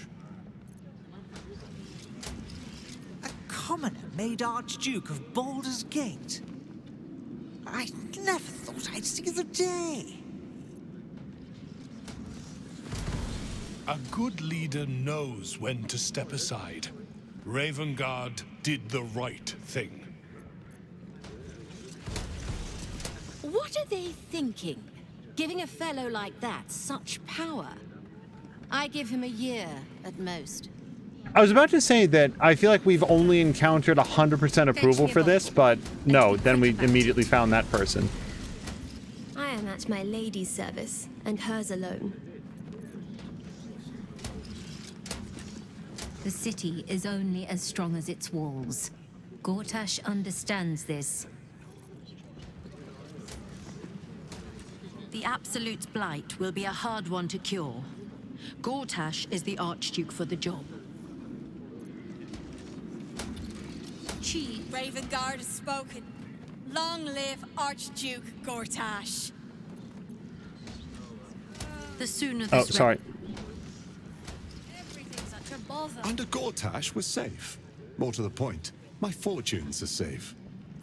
The one guy who's telling it true. Ravengard freed from the Hells. Archduke Gortash secures our borders. Baldur's Gate's future is bright indeed.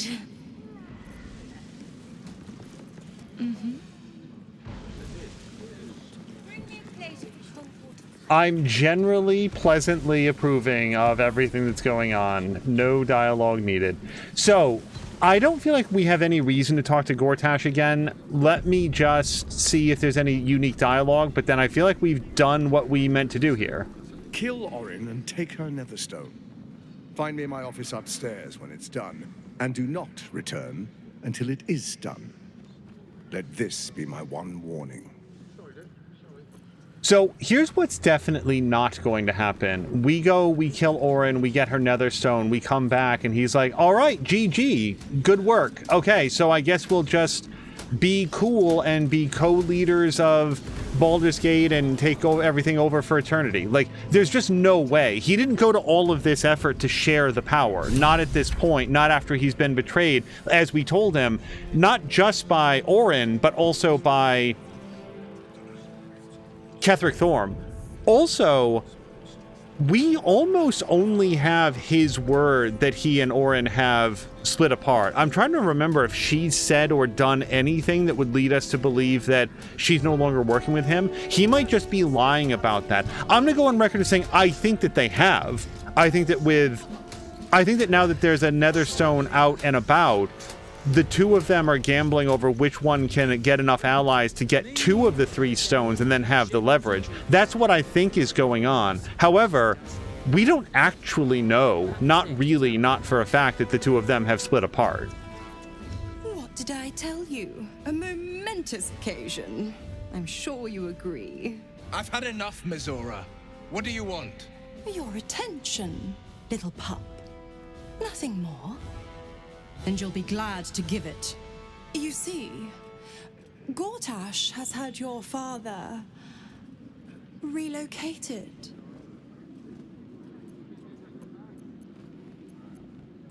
I thought Gortash would want to keep him around. I'm just an impartial observer. This is Gortash's game. A murderous one, the way I hear it. Shit. Your dad's good as dead, pup. And to think, there's no way to save him. Or is there? You know something. I know enough. I'll be in your camp if you want to work something out.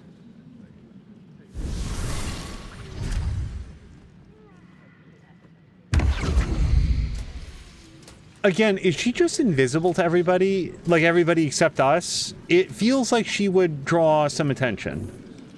Of course she'd stick her infernal nose where it doesn't belong. Of course she's dreamt up some risible scheme. By all the hounds of the hells, what is she planning? Oh, she wants to reassert her control over your contract. She wants your soul back in exchange for pretending to help your father.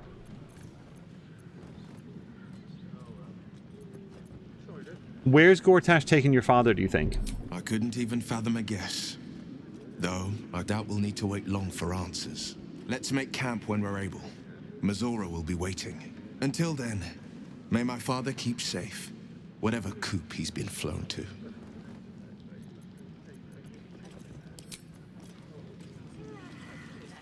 If that means visit camp, we're going to have to do that pretty soon no matter what. If that means take a long rest, there might be a ways between here and there because there's so much more to do today. And aside from Jaheira, everybody's in pretty good health.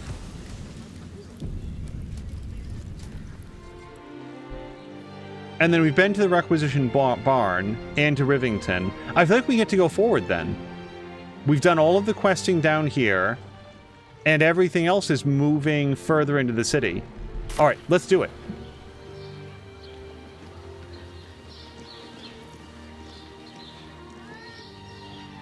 Wait, that makes me nervous. A different region. No? Okay. Maybe we will go check the rest of this map, but I do feel like every part of our quest is taking us forward. Maybe we'll visit camp really quick first. Let's ask around, and I'm not going to be surprised if Karlach here is really angry that she wasn't there to confront Gortash. Miss Zora, I take anything she says with a grain of salt. But with her claws as deep in our business as they are, I guess we can't ignore her completely. Let me try it one more time. She might have other dialogue about Gortash. Soldier? No, okay, I'm surprised. I really thought there should be, how dare you talk to him without me there? You promised me vengeance. I had no wish to lose Will, but my, it would have been nice to flush her into the colony's flesh pit. You mentioned there might be another way to find Minsk. There might be, but it's not a path I tread until we must. Let it wait until the city proper. Perhaps I'll have had a better idea by then. I don't think I wanted to ask her anything, but we will. Ask it.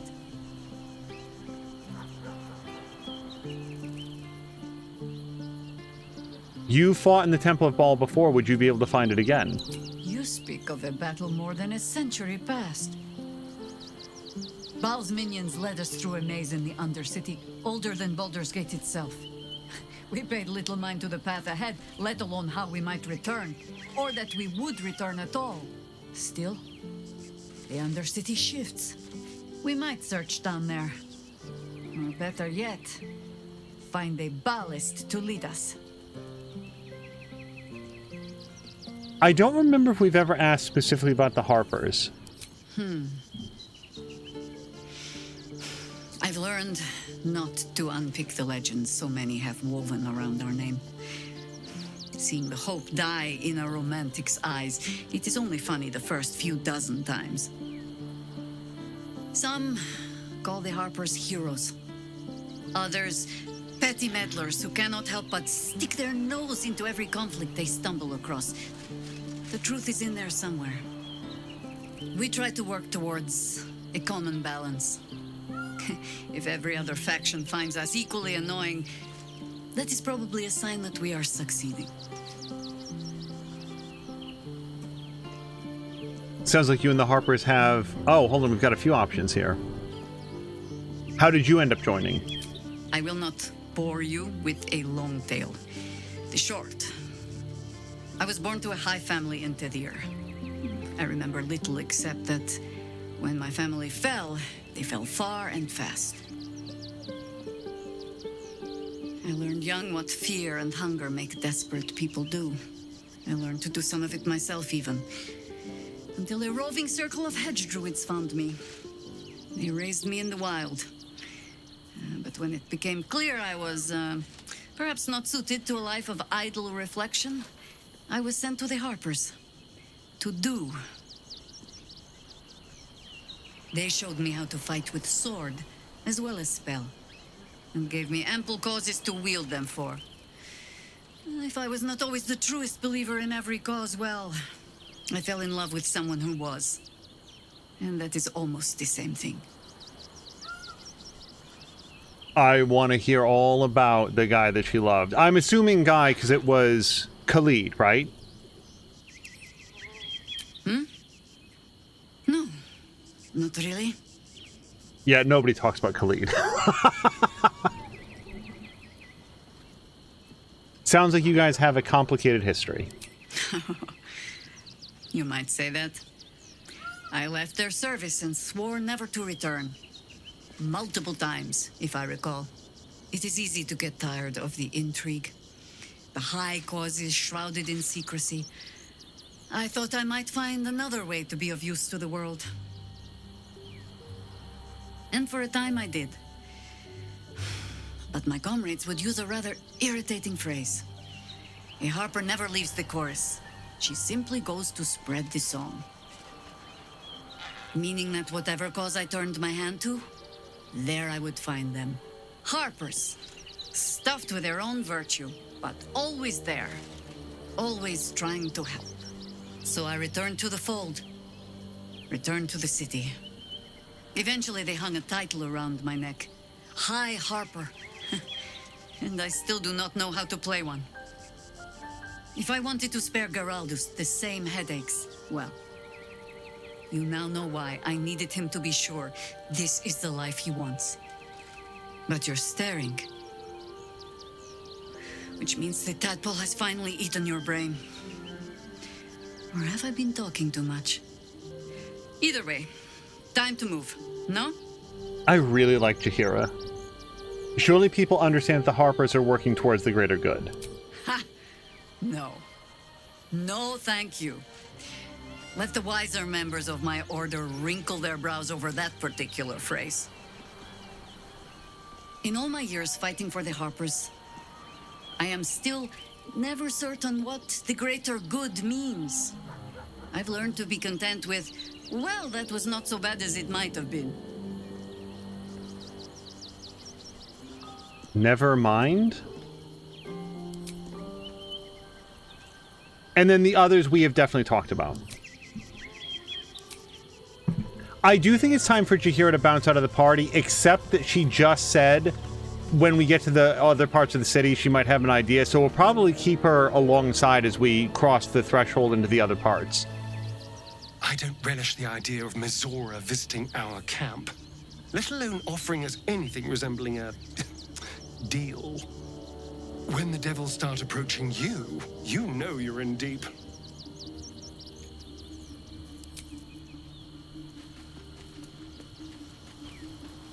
I'm here for you, always. I feel like I'm the one who should be saying that to him right about now. Come to bask in the glow of the Moon Maiden's sword? God damn, she likes the smell of her own farts. Mizora schemes with Will's very freedom. He deserves to know what she is up to. Don't get me wrong, I don't regret for 1 second the choice that we made with her. It's just she's so high above, like, all of the stuff that's happening. It's like, lady, can you at least pretend that our lives mean something to you? Whatever business Will has with Mizora, it will cost him dearly. Or worse still, it will cost us. I hope we can afford it.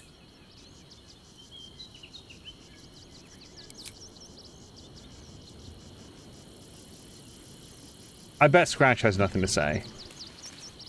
Hope you're keeping well, friend. Now let's give him pets.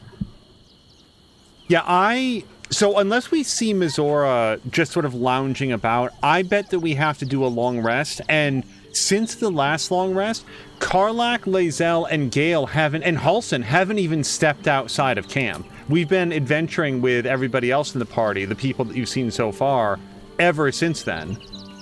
So I'm really not inclined to burn a bunch of camp supplies and, at least in my headcanon, a whole pack of time just to move on with that plot point. I don't even think we've heard Lae'zel's voice in like 10 hours.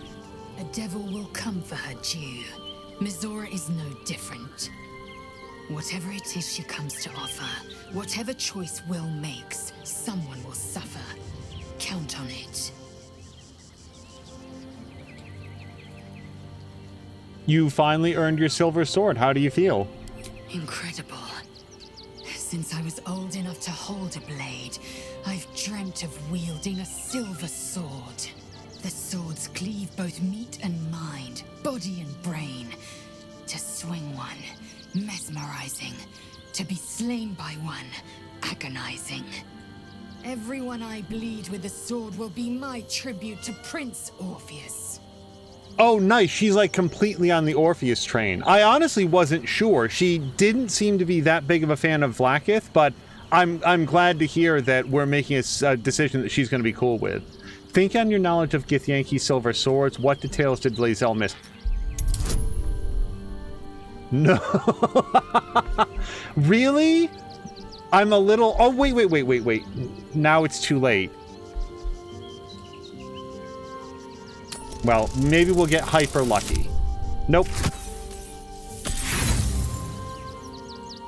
This is not the episode for hyper lucky. Lae'zel gave a thorough description. You can't think of more you would add. Could this sword be enough to break Orpheus free? No, we need the hammer. Certainly not. Or the Prince's honor guard would have already fractured his prison. To break Orpheus free, we will need the Orphic hammer. What makes the silver sword so special?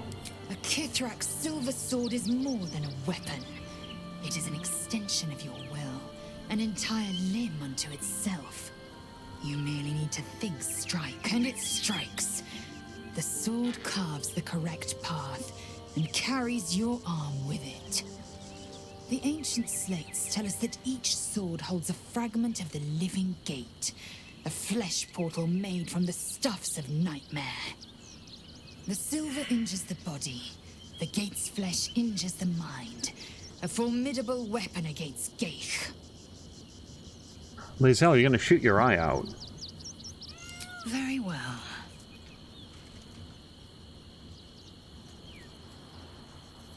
I do want her to join me.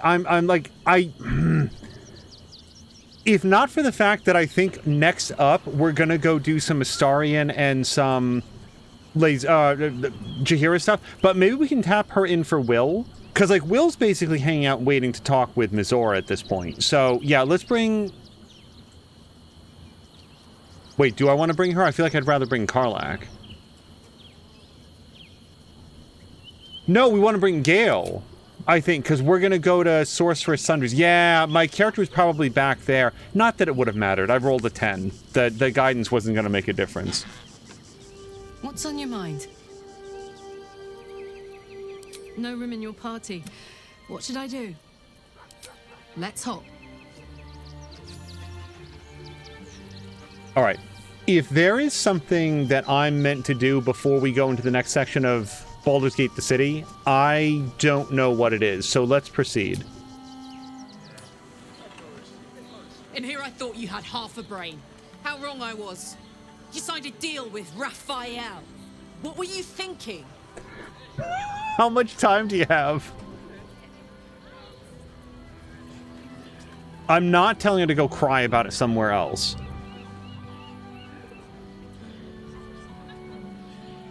We need this hammer. I did what I had to do. Yeah, I mean, that's how I feel about it. Because why would a devil ever lie to you?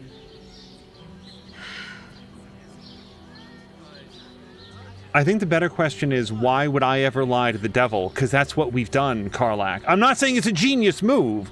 It's a move that 1,000 other people have tried, but maybe we'll be the ones. I'm not saying that it's my first choice. Raphael doesn't have my soul. If I abide by the contract... No, that's not the point. It was the only way to get what we needed. I made the sacrifice. I'd do it again. It's none of your business. I made the deal, not you. I don't like any of these three, because none of these are like, I'm going to go void the contract by ripping it up. It was the only way to get what we needed. I made the sacrifice, and I'd do it again. It wasn't the only way. It was the only way Raphael told you about. He just wanted to get you under his thumb. And it worked. As long as he has that contract, he owns you. I won't allow that. Oh, lady, I have some good news about our itinerary for the day. What do you want to do about it? No.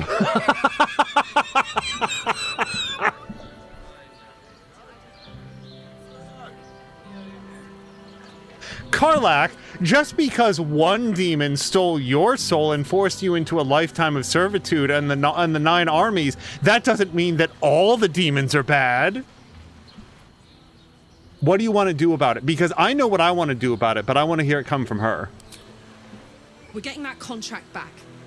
You heard him, right? It's in his god's awful House of Hope. We need to find a way in. I swore I'd never return to the Hells. But for your soul, I'll make an exception. Just this once. We need to find a Diabolist. If we can find one worth their salt, they should be able to get us into that devil's lair. I'm getting in, getting your contract, and then I'm never setting foot in the Hells again. And another thing! So there you have it. Lord Enver Gortash in all his glory. What did you make of him? Absolute fraud in a very nice coat. It's a very fancy coat. I don't know what to call it nice. No. I can't wait to flatten him. Yeah, this is the language that Karlach speaks, and frankly my character would as well. I can't wait to flatten him. Not if I get to him first. How could all these people cheer for him like that? Can't they see what a chance he is? When people are scared, they'll do whatever it takes to feel safe. And they expect these big metal monsters to tuck them in at night while the Absolute knocks on the gates. If only they knew the truth. The Dead Three orchestrated all of this. And it's working. I wish this city, the people running it, were smarter than me. Gortash isn't their salvation. He's the monster at the gate. So, I like her plan to go find a Diabolist. We had a failed roll with this lady down here. I just want to see if we have any additional dialogue with his right-hand person here.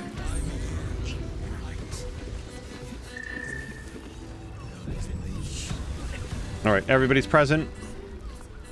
We'll celebrate together in the House of Hope when the victory's won. And we don't get any special dialogue with Karlach, do we? A toast to Raphael's latest client, the savior of the city.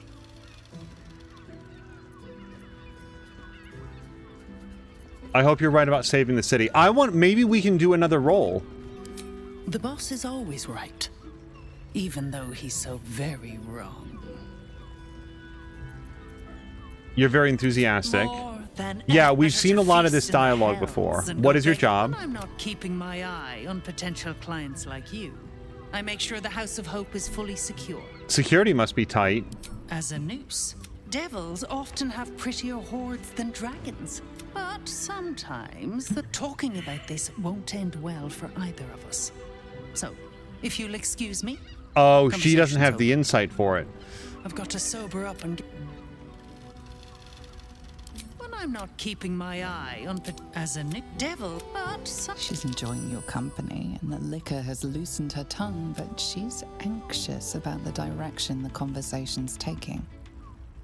This is what I was trying to roll on before, this persuasion check. Now, my character failed it, but if she's loosened up enough on liquor, maybe. Let's add her own bonus to guidance, and she doesn't have anything else, but I mean, it's like a 12 or better. It's at least possible. Yeah, look at that! Hold on. What did we roll? Exactly enough. Hold on. This is all new now. So, just to catch everybody up, this is Raphael's, like, right-hand itinerant who is, like, super on board with him, but here we might be able to get some information about the House of Hope from her. It just didn't occur to me to do it with any other character. Yeah. A diabolist with a loose sense of duty and a hunger to be richer than Mammon. I almost wish he'd asked me. I'd have told him to stick his gauntlet where the sun don't shine and wiped that smug little grin off his face. Conversation's over. I've got to sober up and get back to work. Okay, that actually worked a lot more than I thought. To do. So we're going to go forward. I am going to put down a save, though, so that just in case this locks off something, I feel like we've done all the stuff down here. And I also I can't think of any reason that we wouldn't be able to come back, but let's just be safe about it.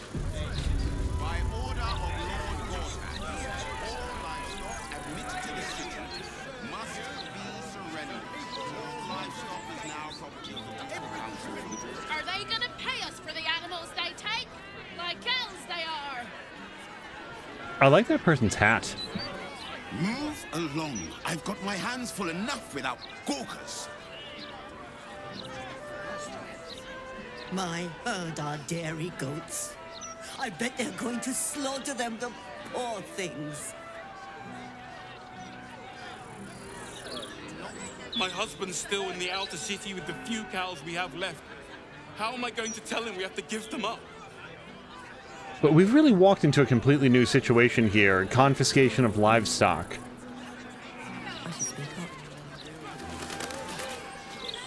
Eyes front and keep your nose clean, newcomer. A noose and a short drop is how we deal with troublemakers.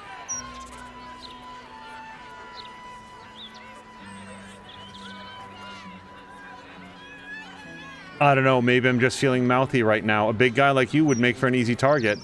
Careful. That sounds like a threat. And people who threaten the fist end up in jail or dead.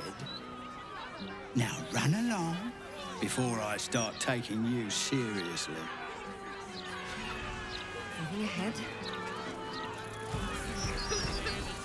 Still can't fathom what they hang folk in this city. Those gallows get more use than some temples. Every 10 day, I write into the Baldur's Mouth about it, and every edition fails to mention it. Pathetic.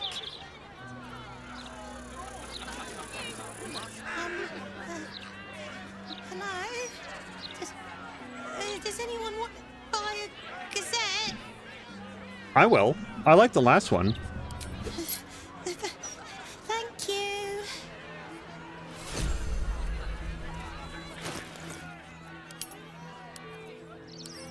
It might be the same as the last one. I don't think so. Murder of Duke Stelmane at Elfsong is still unsolved. What's happening to our letters? Donation drive. Can't risk taking spies to the Absolute Inn. And Gortash's coronation imminent. Witness the ascension of Baldur's Gate's first Archduke. Maybe this is the same as the last one. I don't know. I don't remember what all it was, but the last one had all of this artwork in there as well, which I think is pretty cool.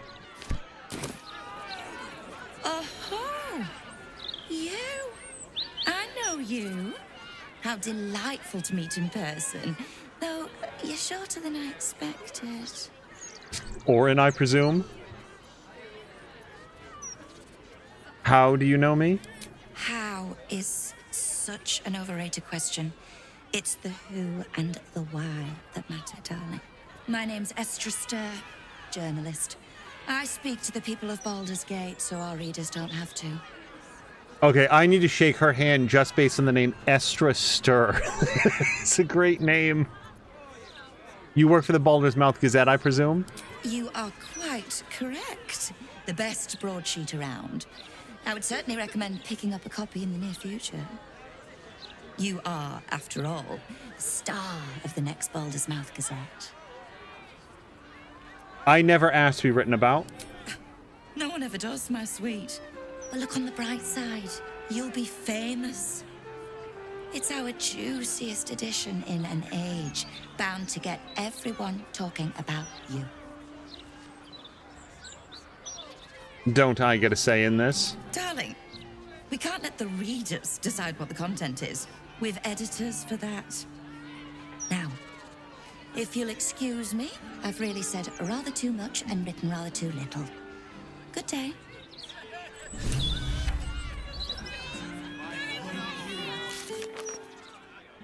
It would be very cool if it opened up to the current one. Escape the Deal is what we're working on next. Rescue the Grand Duke. Yup.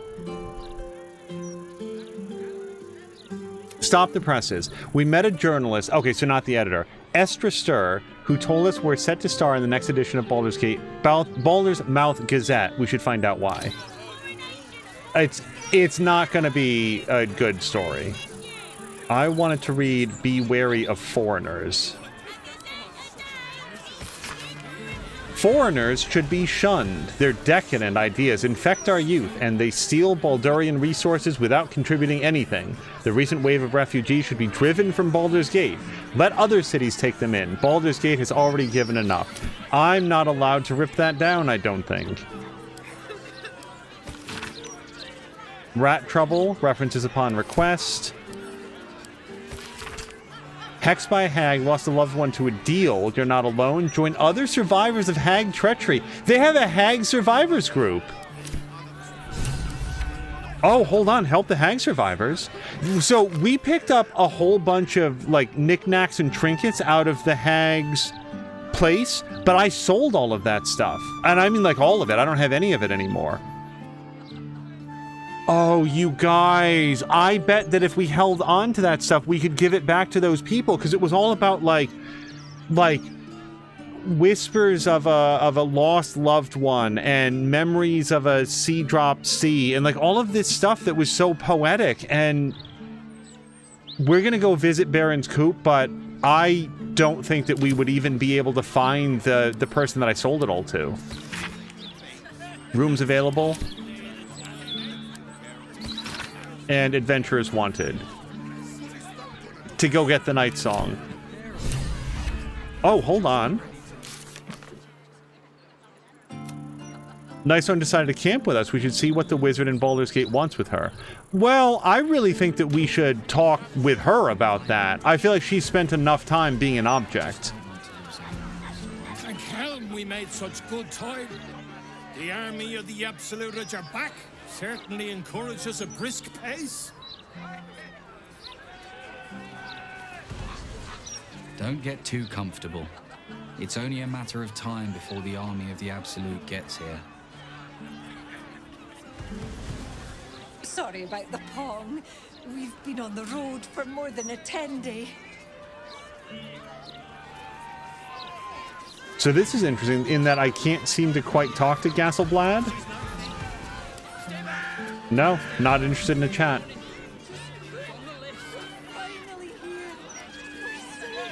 I don't like this. I don't like the look in some of their eyes.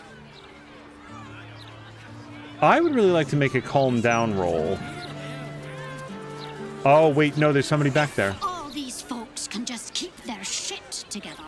Maybe nobody else will get hurt. Maybe.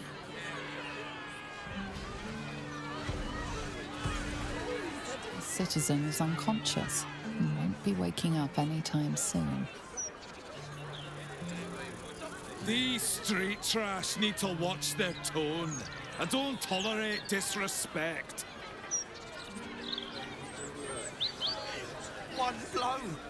One blow and she drops like she's dead. Maybe she is. What did she even do? I bet nobody knows. I didn't see her do anything wrong. Used to think those things were gonna make me feel safer. Not anymore.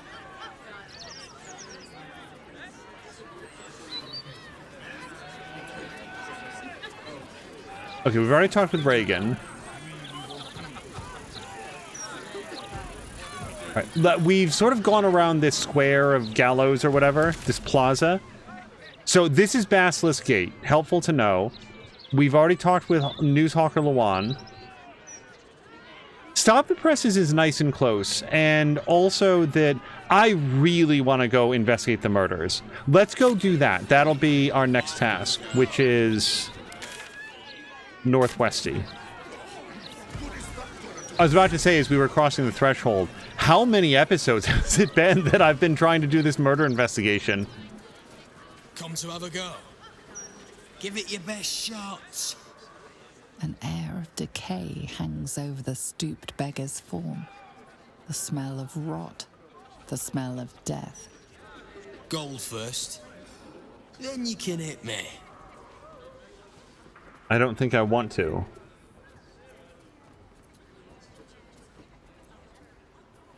That's a cheap price for allowing somebody to beat you up. Charge too much, people hit you harder. Then they take the gold back. Besides, I've taken enough punches for free. At least this way, I get paid something. So, you having a go or not?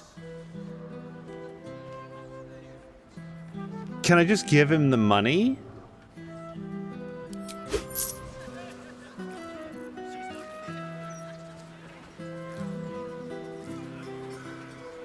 I gave him the money, and then as far as I could tell, nothing happened. Like, we didn't get a punch animation or anything. Back for more? I don't mind. So long as you're paying. Do many take you up on this? Plenty. Lots of angry people in this city. No one else to take it out on. Go on. You seem like you've something pent up. So, you having a go or not? No. Then move. Let someone else have a go. I thought maybe there would be like a story here, but maybe I failed a roll or didn't say the right thing. Otherwise, it's just some ghoul who's found an inventive way to make money, and it's none of my business. Like, if he's okay with it, I guess. One last chance. You didn't come.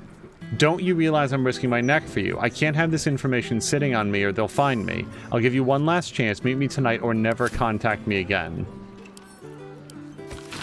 A strip of paper with the following words written in blood. I found you. And then finally, let's meet. A hastily scrawled note. I have the information you wanted. You were right. The temple membership is growing. I'll tell you all about their so-called tribunal. Meet me tomorrow. You know where. So I don't know that I want to take any of that stuff, but the fact that it's all still in the mailbox definitely says to me that no one's read it. Derp.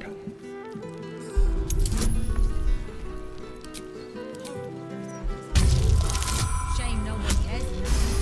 Folk don't even think about it much. This is not marked as... corpse has been desecrated. Yeah. Displayed. And there's nothing random about it. Balthazar V. The effigy of Balthazar who lacked ambition. What use his refusal? He thought himself free, but destiny claimed his corpse the same. Below is an exaggerated signature written in blood or in the red. And we have a pelvis. Let's give this to Jaheira. She can carry the clown parts. Being arrested for theft. If you have a defense, make it now. Fucking what? Hey, I should be arrested. Everyone subscribes to what is known as heroes, it seems. Okay, everybody relax. What is happening? Who even is here?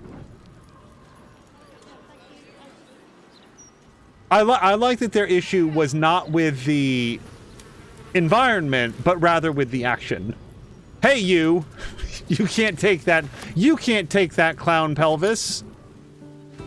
Yes, Gauntlet Devella. That's where we're headed. I don't want to die. We've got no choice. We have to do what he says. Oh, gods. He's spouting a load of crap. Don't waste your time. Listen and submit to the Mistress of Disease. If you don't like what he's talking about...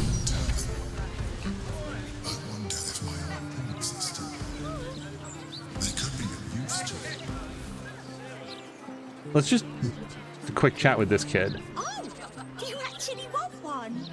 Sorry, can't sell you any right now, but you can look. Mum will be back soon. I mean, the shopkeeper will be back soon.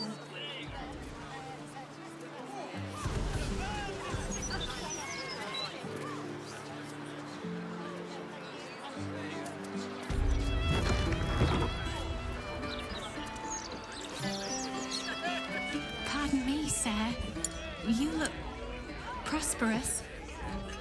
I'll bet you have someone who'd like a nice piece of jewellery at discount price for a good cause.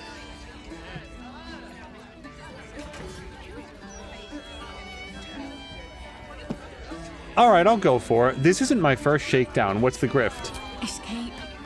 Escape from Baldur's Gate from my husband and me.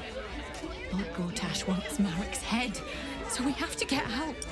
There's a smuggler's sloop leaving for Waterdeep with 2 berths left.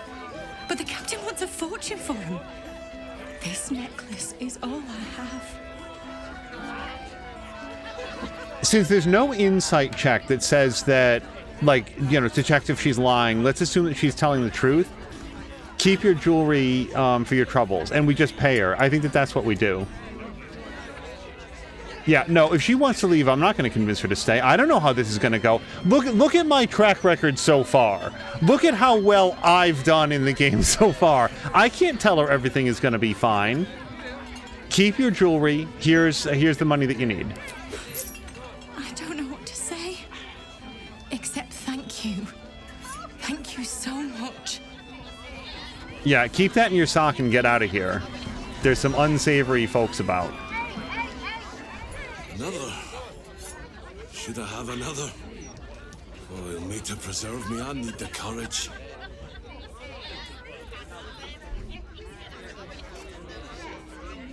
This is a little fatalistic. I like drink up, but the city's living on borrowed time. That's a bit much. Will another drink solve your problems? No, sir. We abandoned our farm when the Absolute Army marched in. We used to sell our barley to the brewer who makes this very beer. And it's all over now.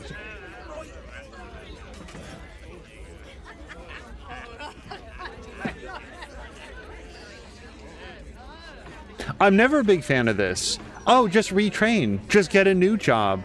You know, just start a brand new career at this point in your life. Maybe he liked what he was doing. Maybe this whole situation super sucks, and the idea that he can go shoe horses or smelt iron or whatever else, maybe that's not a very positive thing to look forward to. Who went with you? Family's upstairs, exhausted. I'm Des Canshaw, with a wife, 2 kids, and another on the way. Oldest boy, Corson.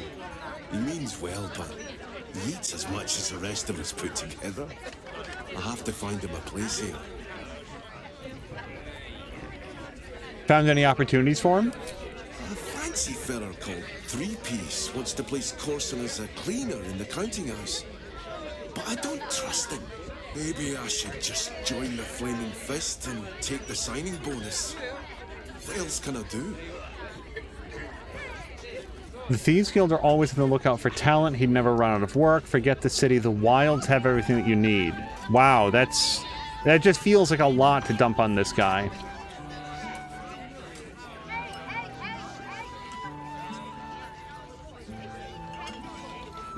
So I think for the very first time, I'm not going to go with the class things because I'm barely a rogue. Like, yeah, Astarion gave me some pointers on how to sneak attack, and that's it. So to say to this guy that his son should go be like Franklin from GTA, what do I know about this dude at all? So I don't think that I can say that. And then forget the city. The wilds have everything that you need. If that was easy, everyone would be doing it. Being a ranger is a highly specialized profession that you would think you have to care a lot about doing, and it's a very rough life. At least that's the way that I think about it. So I feel like the temple needs volunteers. They don't pay, but at least the boy will eat. Ah, that's a solid tip. Could work out for a gentle kid like Corson. Thanks, stranger. You helped settle my mind. Thanks are all I have to offer, though. Mail meter plead for you. Hold up, citizen. This is a crime scene. No witnesses. Devella's finished her report. We can let them pass. What now? What? I think Karlach wandered a little bit close.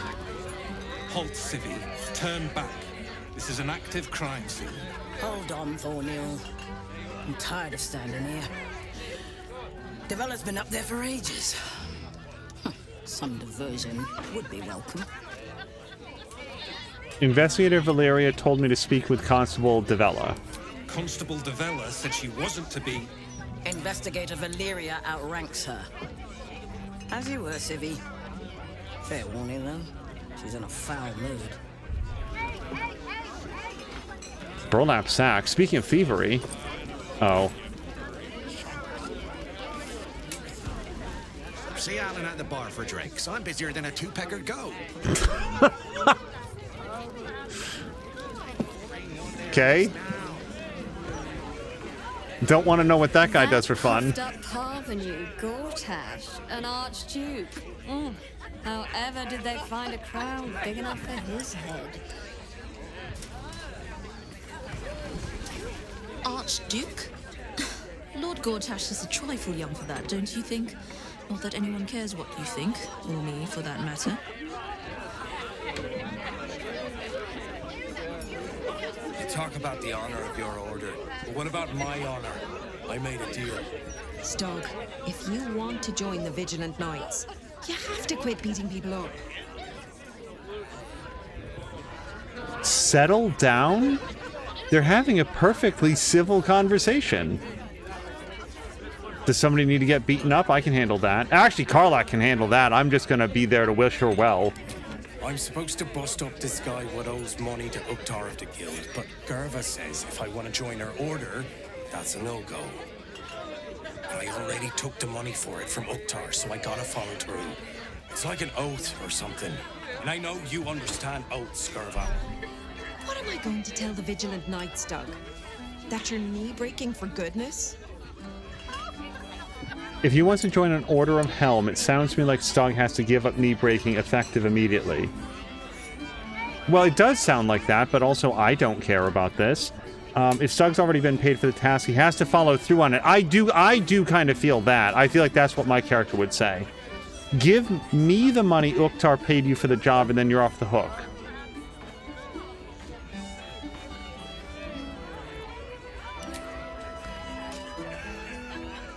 Bust up this guy what owes money to Uktar of the Guild. So here's the problem with that. If I take the money, then I feel like I should go beat this guy up. And I don't know why he owes the money or anything else. I feel like I'm running the risk of getting myself involved in... Well, then if it's the shakedown thing, maybe I can solve the shakedown problem. Yeah, how about you give me the money, I'll go look into it, and then I'll decide if that person needs to get beaten up. Helm's Gaze, you sound like a guild lawyer. You must think I'm pretty done. And maybe I am. Because I'm going back to return Uktar's money. Don't wait up, Gerva. It might take me a while to crawl back home with two busted knees. Okay. I was willing to help out, but if he doesn't want it, that's fine. I thought that maybe that would lead to, now I'm supposed to go beat the person up, I go make an assessment on whether or not I think that's a good idea, and then I deal with Uktar. Well, look what the bugbear dragged in. Can't believe we both made it to the city, and with our limbs attached. We do know her. I was going to say the name Lacrissa seems familiar, but I didn't recognize her aside from that. Honestly, what I got distracted by is when she turned around, her ponytail had like collision physics on her shoulder, and I honestly did not know that that was a thing. I did not think that this game had anything resembling hair physics. No. No. Didn't we make a bet in the Druid's Grove? You didn't think you'd survive, and yet here you are. We did, didn't we? Never thought I'd begrudge being alive. Alas, I've got nothing in my pockets but lint and disappointment.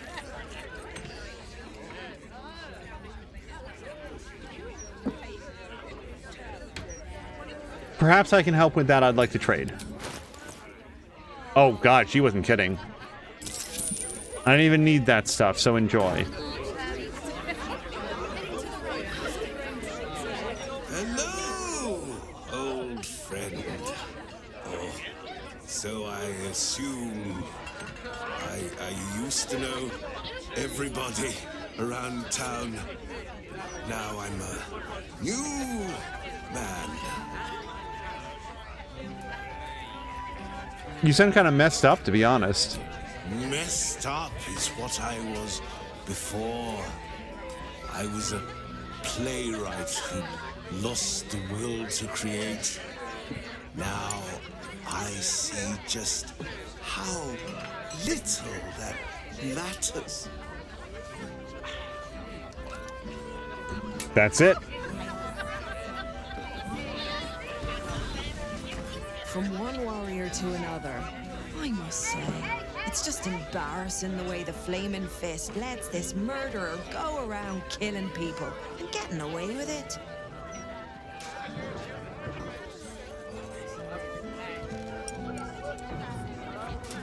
You don't think the Fists are up to the task? They used to be capable enough, but they've gotten slow and lazy. Corruption makes you soft. Wait, I'm not going to threaten to go tell on her. How would you deal with it?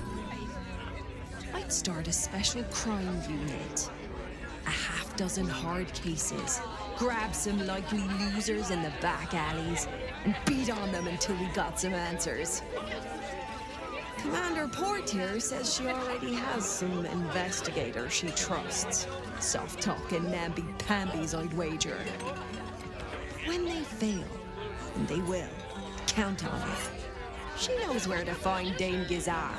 And then it'll be my turn.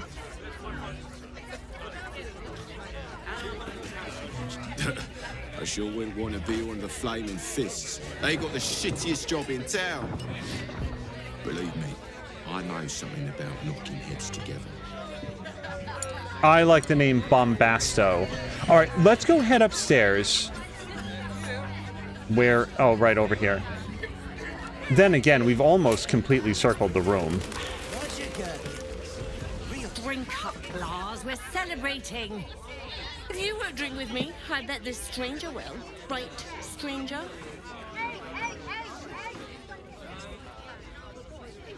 What are you drinking? It's Chloe's favourite, plum prosecco. I'd rather drink almost anything else, frankly. I'm Clovia Throaks. Pleased to meet you. Our son Gasper has finally found himself a proper job. Aye, security at the Steel Watch Foundry. But I still wish he'd taken up the family business. Now, as you know, Gasper never had the patience for all the stitching a tailor has to do. That's good, honest work. Sewing rabbit skin cloaks. Well, that's all right for some, I guess, but not for our Gasper. No, our Gasper preferred hanging around the guild hall. I was afraid he was going to end up as a guild bone breaker. Good thing I introduced him to darling Tamia Host. She straightened Gasper out. Found him a place in the foundry.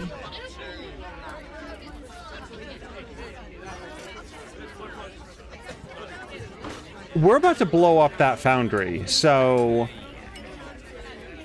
Are you serious about getting Gasper to join your business? Serious?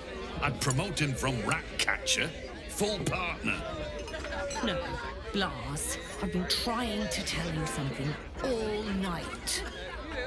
I'm leaving you. I'm starting a new life with Tamia.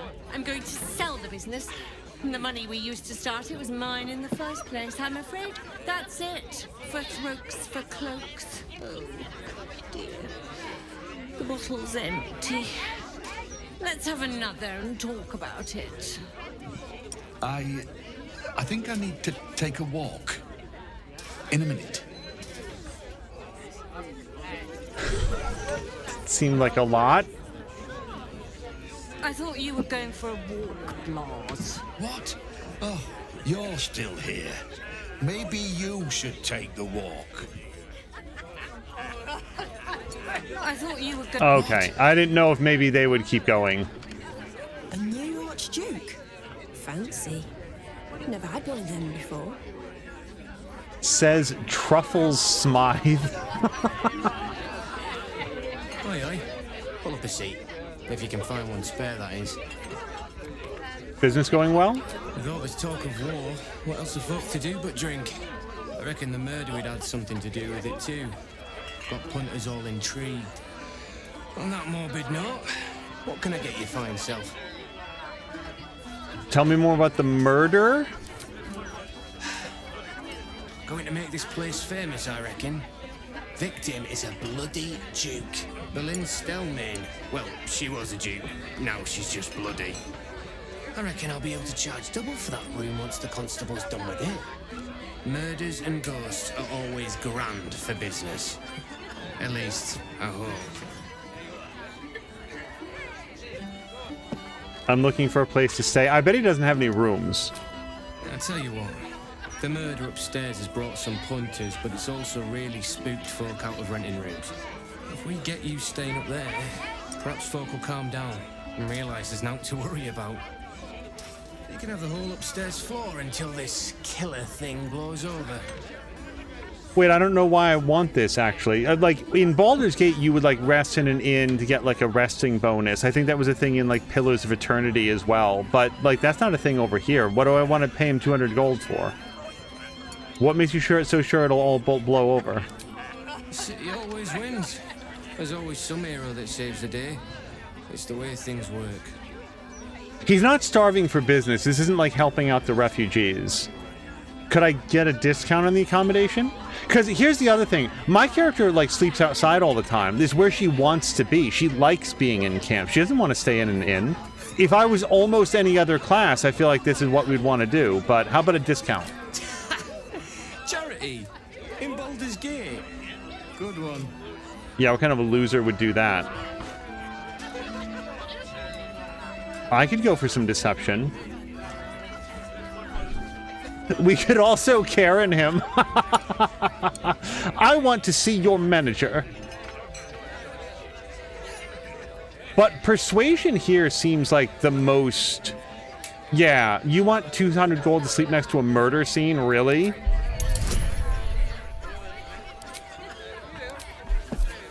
It's high, but it's within reach. Maybe. Oh, wow, we got the full roll.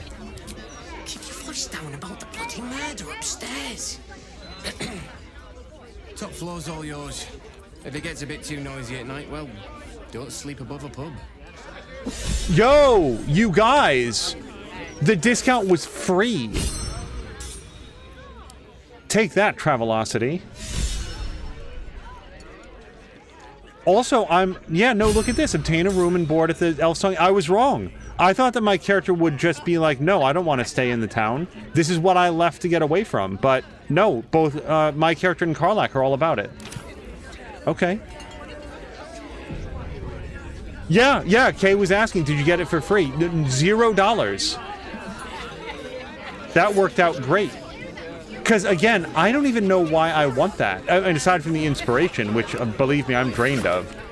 Cash only, pay at the bar, no solicitation, no spitting, no conjuration or summoning from other planes, no fighting in the Elfsong, no undead or ghosts. Oh, well, see, how are you supposed to advertise your murder room?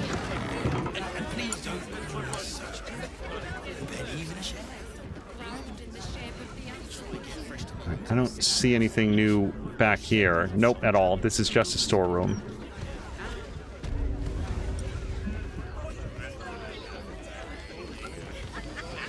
I wonder, oh, you guys, what if it's like just another way to get upstairs? Like now we have new dialogue that says, hey, I paid for this space. Damn rats. Oi, you! I thought I asked you to clean the rats out of this cellar yesterday already. Hop to it. Get in there.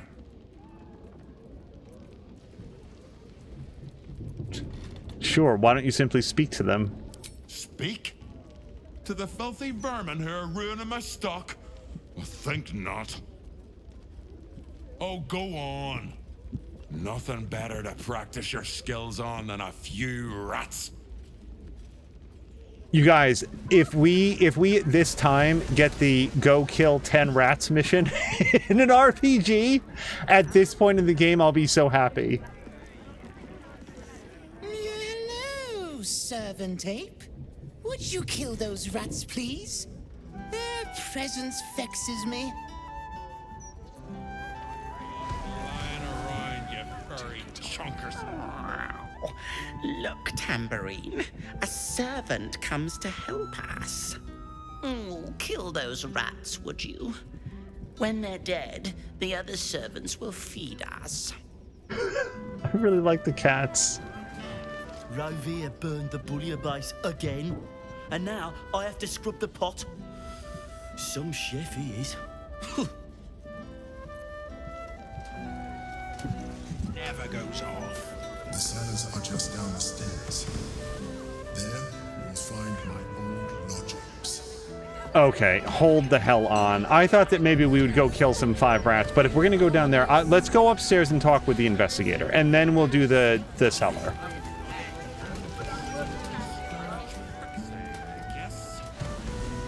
Stellmane's parlor. A place to receive clients and informants.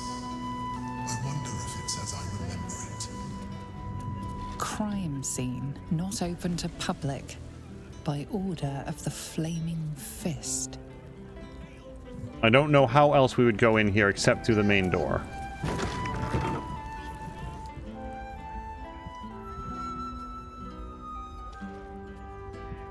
Oh, bollocks! I told those idiots not to let anyone through. You. Name, rank, and reason for interrupting an active crime scene. For your sake, the last one better be bloody good.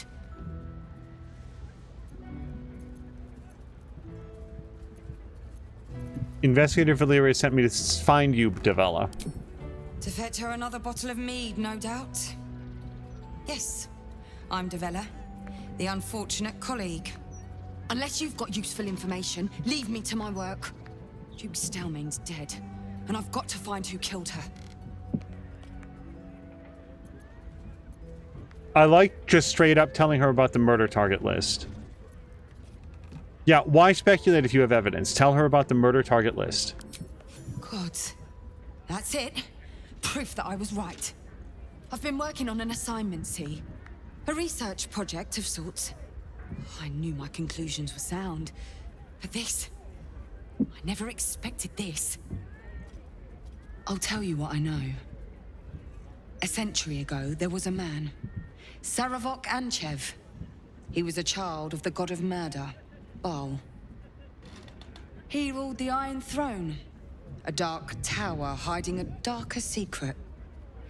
It was the front for a deadly arms-dealing network. There, Saravok amassed an army and sought to become a god. Under his stewardship, the Baal temple was revived. And with it, the Baal cult itself. Fortunately, the temple was destroyed. And to cleanse the city of Saravok's memory, the Iron Throne was torn from its foundations and cast into the Chionthal. For most, that was the end of it. But cults like that don't disappear overnight.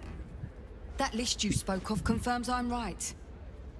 The Baal cult is back, and someone is out there, continuing Saravok's work.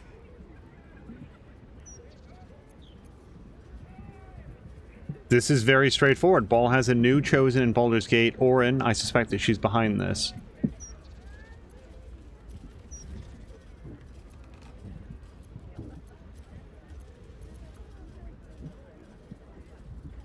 I am so curious, like, what else would be known about Saravok. But no, let's go with... I think it's Orin. God save us all if you're right. But I believe it.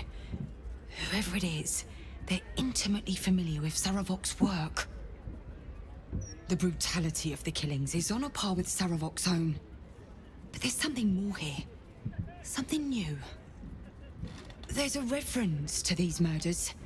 A certain flair. It's as if they were done in worship. The precision of the cuts. The depth, the execution. The best butchers in Faerun couldn't make a cut like that. Trust me, I've asked them. I tried to explain all this to my superiors, but they wouldn't have any of it.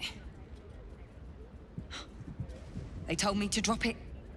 Told me the city doesn't need another conspiracy theorist and to get back to doing my job before they find someone else to do it for me. But you're not bound by such constraints. Oh, help me out here. Help the city out.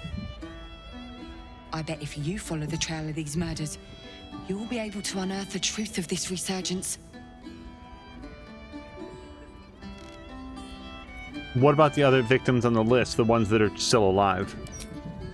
There are patriarchs on the murder target list. I'm oathbound to secure them first, so I'll be heading to the upper city next. While I'm there, the other potential victims will be at risk. Could you warn them? Well, the Flaming Fish should be doing a lot of stuff. Let's not talk about what they should do. I'll see what I can do. Thank you. That's all I can ask, and more than I hoped. Once I'm done with the patriarchs, I'll head to Basilisk Gate to have another go at convincing my superiors to put some resources into this matter. Meet me there if you've anything more to report. And good luck. Basically, she's asking us to help prevent a bunch of innocent people from getting murdered in cold blood. I can think of no reason why this character wouldn't want to do that. Crime scene notes drafted by Devella Fountainhead. Deceased, Duke Selmain, private room upstairs at Elfsong Tavern, suspect blood loss, observations, ritualistic killing, right hand missing, clean severance likely before death, mark of the absolute on the floor, empty bottle recently drained of contents, maybe poison, motive, suspect lawless ritual but won't tell Valyria that, suspects with 4 question marks. So we know that Orin is framing the murders as being absolute cultists to make people more afraid, more suspicious of the refugees, more willing to turn towards and trust Gortash as the new Archduke, to promise law and order and all of that stuff. So we know that's why the Mark of the Absolute was on the floor. Everything else also matches up with exactly what Orin's been doing. I was a little bit surprised that she was so like, oh yeah, well I guess that possibly could be Orin, but here's what I know about it. And it's like, yeah, I guess consider all the evidence, but lady, we've been going to crime scenes with calling cards that borderline have her address on them. Like, she's not being very subtle about it. Bloody signet ring. Okay, well I guess we can probably just grab that then. Or fucking what? Wait, what's happening? Where even am I? What? What? So apparent, hold on. I arrived on the roof. That was, I don't know what I clicked on. It's fine. I'm gonna go back and check out the ring, please. Blooded ring. Guess the killer didn't want jewelry. I like the detail that the candles basically burned all the way down. Soap bar? No. There's no... Wait, map of murder. Who drew that?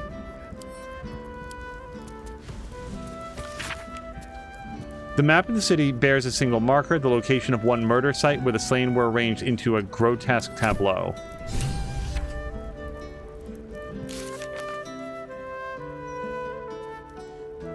Help dribbles the clown.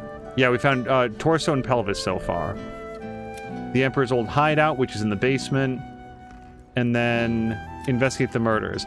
Gauntlet Devella is convinced the target list we found is linked to the wider Ballis plot. She asks us to follow the people noted on the list, save them if possible, and get more information about the Ballis cult.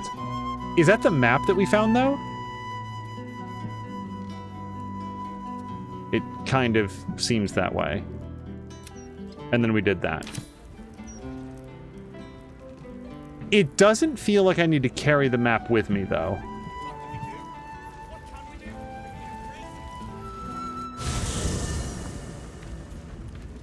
You guys, we get an all-new campsite.